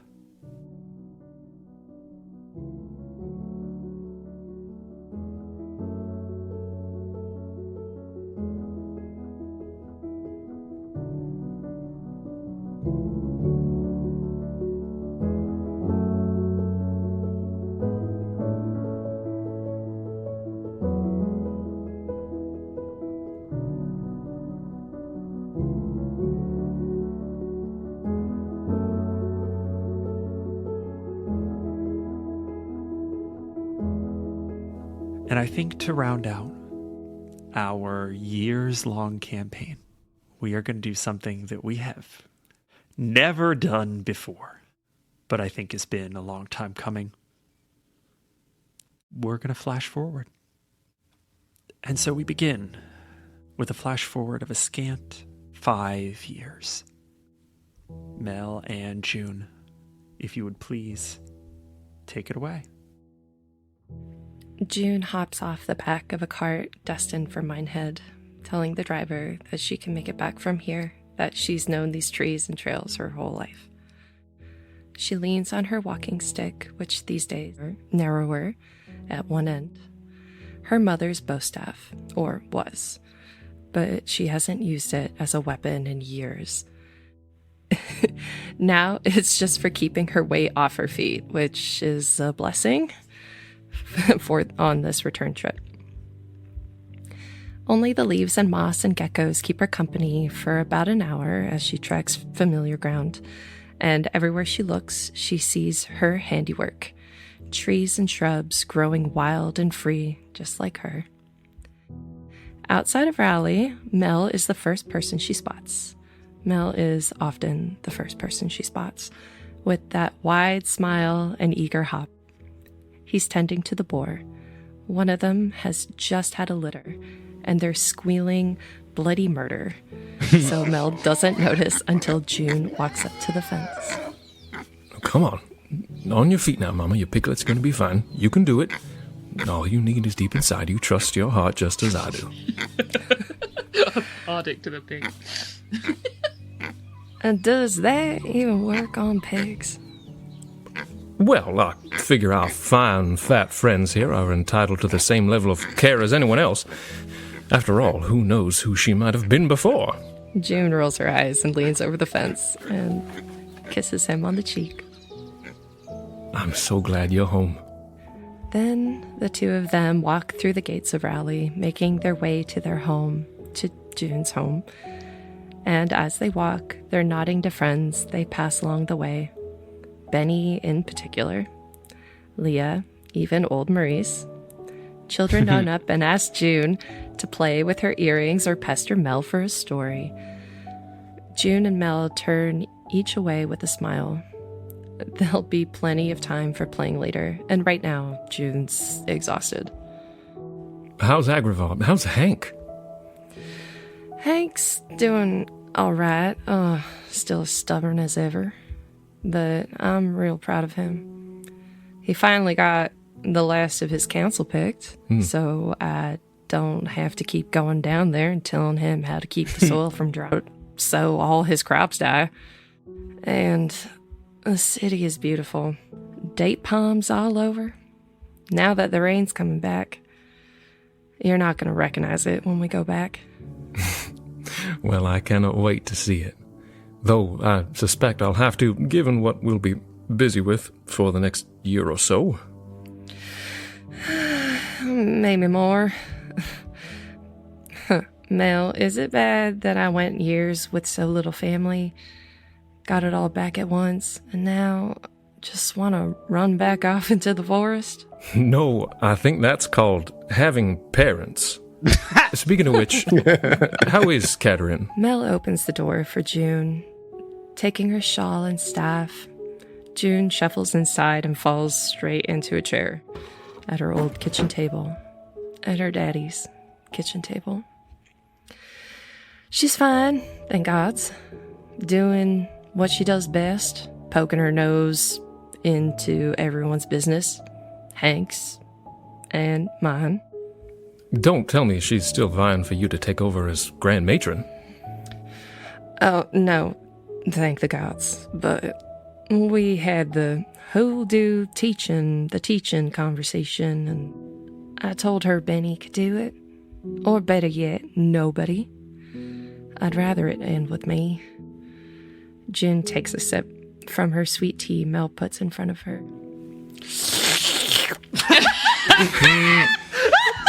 Damn it! Yes! My ears! I can't believe you got one more! Oh gosh! It was right there. What a great bit! See it coming. Such a wonderful bit. I will definitely be missing so much of. Oh my god. I can't give you inspiration. Shit. Too late for that. Yeah. I just think the world would be better off if we all let it run itself. The sisterhood trying to control things from the shadows isn't any better than the blood wardens and their vines. Hell, it was all bond manipulation in the end anyway. She flexes her right hand.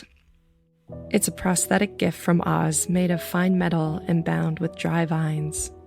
She let the bond hand go years ago. I figure we ought to learn something from all this, you know? Raise our kids with that wisdom. She looks up and sees Mel beaming at her from across the table. He's got a stack of papers and a pencil worn down to almost nothing. I could not agree more, and that makes for an excellent segue. I think I've cracked the poem.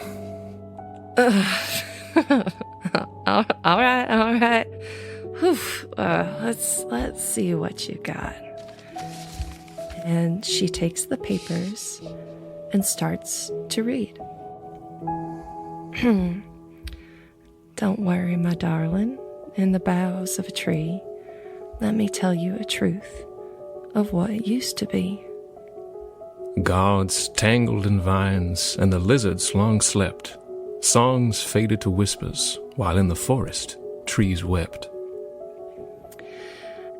And when came the call to great heroes unknown, the challenge was met, with no soul stood alone. Now it's ours to be shepherd, to carry the song, to grow ever upwards, in a world balanced and strong. June smiles and leans back in her chair. I love it, Mel. Thank you. Well, the gratitude is all mine. Our daughter deserves to know her mama saved the whole world. And Mel walks around the table to June, rests one hand on her shoulder and one on her very pregnant belly, and kisses her on the head.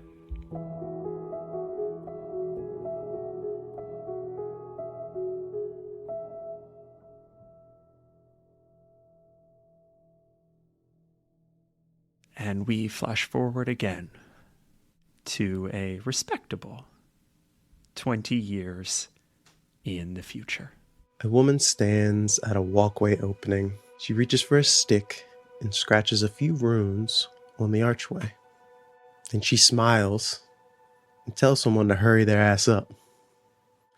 The archway begins to glow, and a green-skinned man with tusks and humble robes walks out from a portal of an oasis surrounded by endless sands. A cool northerly breeze whips up, tousling the woman's hair. The half-orc smiles at her and puts his hands on his hips. Rami, I feel like there are better ways to, summon me. With an arm made of tree bark and foliage, she pokes him in the chest. For as long as we have been together, I think I have earned many ways to call you to me. He smiles and brushes her now silver hair out of her face. Still as gorgeous as he remembers her. He places a kiss on her forehead and draws her into an embrace. Okay, enough with the mushy stuff. I have someone who would like to meet you, for some reason. Everyone would like to meet me. I'm awesome. It's funny. 20 years, and I've never grown less fond of how delusional you are, my love. They exit the building. A small temple no bigger than one-room home, adorned only by the symbol of a shield overgrown with maple boughs. The temple resides in a small fishing village on the ocean. Children play on the ramshackle docks as people all around prepare boats, nets, and lines for the day ahead, hoping for a prosperous day of bountiful hauls. The couple continues walking until they've left the small fishing town and walk the shoreline for an hour, holding hands, enjoying one another's presence without the need for conversation. Eventually, the woman, Rami, leads the god to a small cave with an opening that faces the ocean. Are they in there? Yep. They are new to this world and still a bit skittish. I might advise a softer hand and tone. Yes. Hopefully this one doesn't bolt on me. I didn't bring my swimming attire. And maybe leave your sense of humor out here, huh? Your jokes are more likely to scare them off than anything else. See, this is why you're the brains of the operation. God knows I can't trust you to do it. Okay, go. She shoos her partner forward into the cave. The cave itself has a small, bluish glow to it. Mushrooms and algae alight a pool that sits in the center. The pool ebbs and flows, seemingly connected to the ocean outside. Splashing within, the second most gorgeous creature Isaac has seen today. With the head of a horse, scales that reflect against the ocean's calm trails, to the tail of a proper seahorse. In place of a mane, a gorgeous rainbow fin, and soft gills line the sides of its neck. The creature does not open its mouth to speak with Isaac. Instead, he places a hand in the water and hears echoes in his mind. The kind lady brought you. The creature's voice reminds Isaac of the morning waves crashing against the coast. Rami is many wonderful things, though No, let me start again. Hello there. I'm the protector. I was told you are a new god around these parts. You've been taking care of the village down the way. They are kind people. They pray for currents that will lead them to rich waters, so they might provide for their people. They wish for good weather to keep their homes intact. They offer their blessings, and even gifts. The creature raises its neck with pride out of the water and shows off a gorgeous necklace, laced with string, beads, and seashells. They understand that sometimes there must be storms, that some ships may not make it home. They are wonderful people. The creature places its head down. They sing my praises to others. Isaac nods his head. You're becoming popular. You're feeling the pull of other towns, possibly ships or cities, asking for your blessings. But you're afraid of what they'll think of you if you fail them. I've heard that before. When they weren't pleased with gods, they killed them. Sadly, yes. The people didn't understand what they were doing. In harming the gods, they also harmed the land we all called home. I can understand why you fear that big old world. There's some dangerous parts to it. You said you were the protector.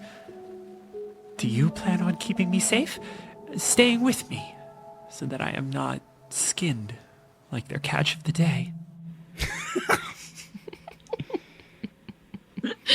Isaac gets down and he places his feet in the water.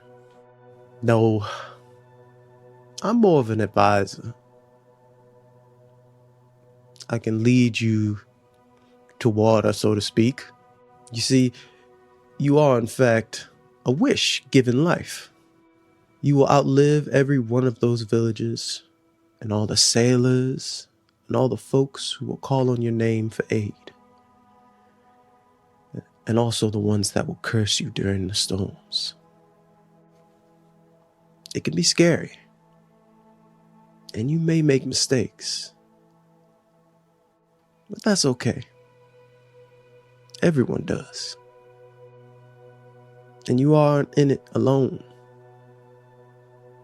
Myself and the other gods be happy to help.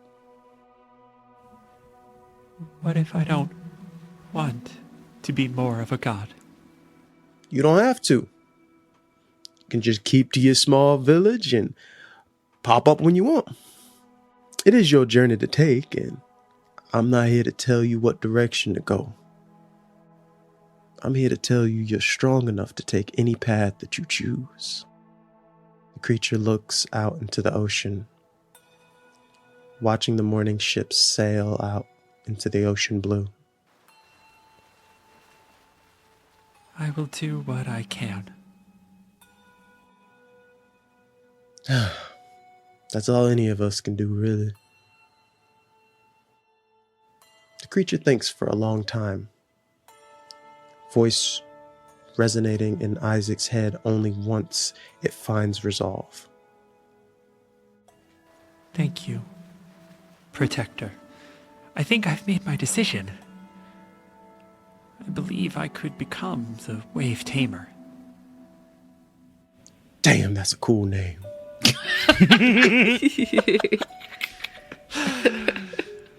The creature dives down into the water, slipping from view.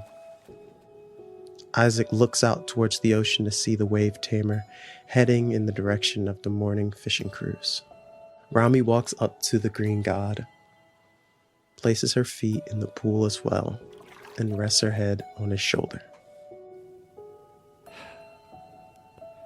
You really are good at that, you know? What? Giving comfort.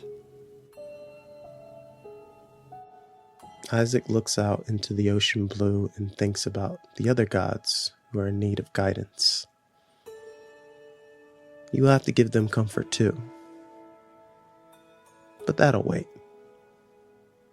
For now, he's enjoying his time sitting with a god of his own.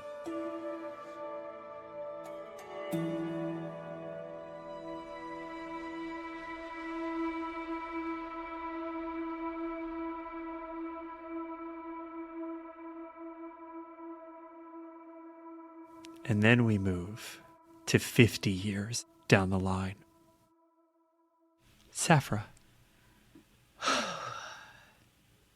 Please. Dappled sunlight falls down across Saphra's upturned face. Her eyes closed as she enjoys what she knows is the last of the summer's warmth. The western wields are getting ready to let go into autumn. She listens to the gentle rustling of the wind through the dry leaves. A contented smile slowly unfurls on her lips at the feeling of the wind against her skin and through her wild, very silver hair. The soft curves of that smile deepen the story-rich lines that have grown across her face over the years even further. She opens her eyes to the nudge of a scaled head pushing against her hand and up against her body. Hello, Sphinx. Sphinx lifts his head back up to its natural height and looks down at her. His gold and red scales are now faded, his frills scarred and silvered. But his eyes are as bright with inquisition as ever. Is it time? It's time. Sphinx nods. His jaw wobbles slightly as he attempts to force a brave smile. Come now, it'll be okay. Saphra puts a gentle hand up and wipes away a tear that spilled down his scaly cheek. I'll be right there with you. And I'll be right there with you. Saphra pulls Sphinx into a hug, and they stand holding on to each other for a long moment, in silence, amongst the trees that they themselves helped grow. About 50 years ago, Saphra's family and the scattered Tanine that wished to join them came together and slowly built a home within the Western Wields. Together with June, Mel, and the folks of Raleigh, they regrew the elderwood trees in the forest, while Saphra helped the Tanine regrow their connection to their magic, to their lizards. Every spring, Tanine volunteers go on a pilgrimage to the Eastern Wields. Their newfound lizards would help them carry seeds, saplings, and sprouts across the desert to the heart of where the Eastern Wields once stood, where the Eastern Wields now stands. Every year they tend it, growing it further so that one day it may be our home once more. The sounds of excitement and celebration carry on the wind towards Saphra and Sphinx as the expedition approaches the settlement. The gardeners are back. The moment she steps out from the tree line, Saphra is nearly knocked down by a flurry of squealing children who are too preoccupied to notice her. Behind them, they drag elaborate dragon kites, each with bright streamers and flowing ribbons that flutter and clap in the wind.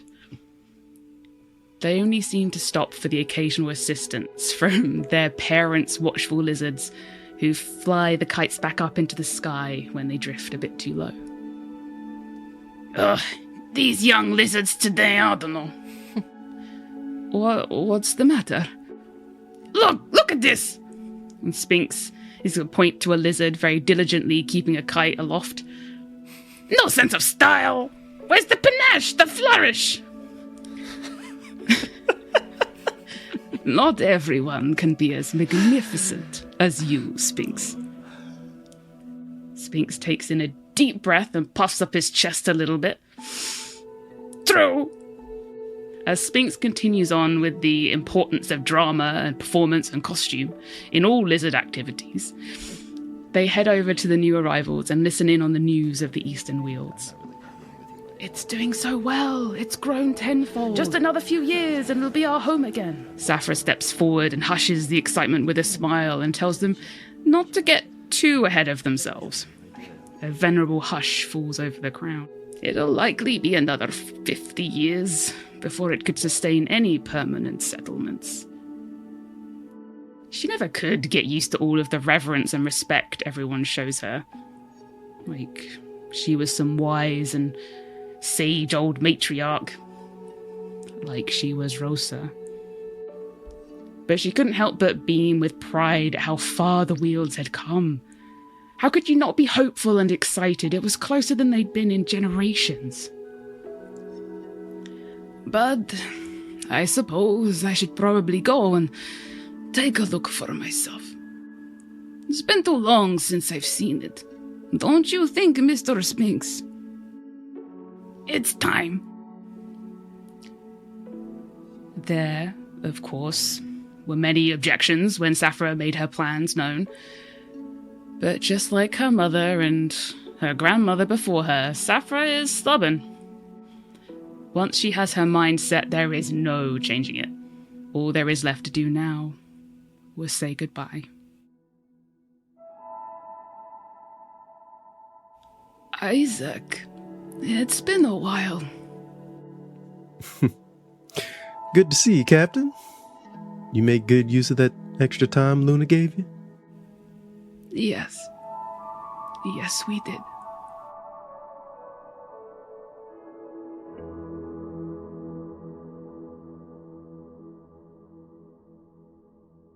And with that, we flash forward again, this time to 80 years into the future. Guard, take it away. We see Guard sprinting along the Dragon's Pass, a busy cobblestone road that spans from the reclaimed gardens of the Eastern Wealds through the new groves of the Western Wealds and all the way to the coast. The road's stonework is marked with Tanine inscriptions and runic wards. His armor is weathered, chunks replaced with filigree inlaid pieces of metal, stone, and crystal. Patches of moss and vine stretch across his form. Guard is doing his best to avoid the many wagons, riding birds, and occasional giant lizards bustling along. All these people sharing the path, yet on their own journeys. Today, for the first time in a long time, Guard is impatient. His legs shift and he launches himself into the air, unfurling discolored canvas wings, the Guardian glider. There aren't many tools Guard uses anymore. Finding sleeping guardians and coaxing them back into the world is slow and simple work. Rarely does he need more than a piece of wood to carve the old runic channels. But today, he is glad of the glider. It's good to know he can still move quickly when need be. From above, he can see where the scrublands turn to bramble and rising groves of elderwood. He can smell the resin-rich air. Just as the Dragon's Pass bends west towards the Tanine Western Grove, a much smaller dirt path splits off east. Guard takes it. He lands in a plume of dirt and keeps sprinting. Normally, returning to these woods, he would spend a few days checking in on the local forest guardians, but today there is no time. The path meets the creek. Guard passes a group of children wrestling with wolverines along its bank. They laugh and wave, but he cannot afford a single moment for games right now. He rounds a bend and sees it. Rally. For all the things that have shifted, fallen, and risen, Rally remains. The once massive tree trunk walls surrounding the town have been removed, replaced by waist-high cobblestone and thickets that crawl with geckos. The buildings, the sounds... It isn't home exactly. Guard doesn't really need a home, but this is a special place. An old woman sits by the front gate, a massive great axe at her side. She yells to Guard, informing him that he's late. He runs past, leaps over a boar pen, across an herb garden to a cottage at the northern edge of town. He slows, approaches the door, and knocks. He doesn't recognize the young man who answers, but the man is expecting him. Guard enters and makes his way through the house. The floor creaks beneath him as he is led to the bedroom. In a low voice, the man tells Guard they've been waiting for him. Guard opens the door. He sees a woman who has her grandmother's green eyes, coddling an infant no bigger than Guard's palm. She looks up at him, smiles, and gestures for him to sit. I came as soon as I heard. Guard reaches into his armor and pulls out a quilt embroidered with Tanine runes and vibrant colors. This is for you. He places the quilt neatly at her side, and for a while, he just sits. The woman asks if Guard would like to hold the child. Yes, please. Guard takes the baby in his arms, more cautiously than he needs to. At this point, it's been decades, nearly a century, since his bony protrusions have pointed enough to harm someone that he hugged. But still, his instinct is gentle, and cradles the child. In his arms, it feels warm and delicate and full of life. Hello, little Isaac. I am Guard, and I was best friends with your great-grandma, Juniper.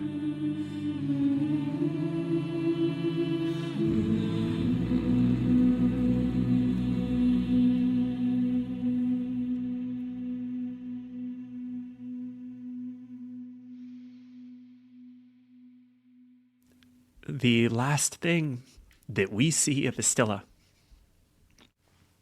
before we say goodbye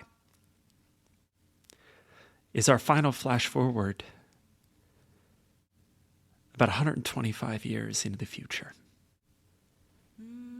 The earliest beams of sunlight glint off of a creek that bubbles and winds its way into a dense grove of brilliant green. It is summer in these endless woods, and the longest day of the year is dawning. The creatures of the forest know this, but in the absence of any loggers, the day is theirs for basking. We see a gecko skitter from the shade onto an outstretched branch, yawn, and vanish into the rotted bark. This forest is teeming with life.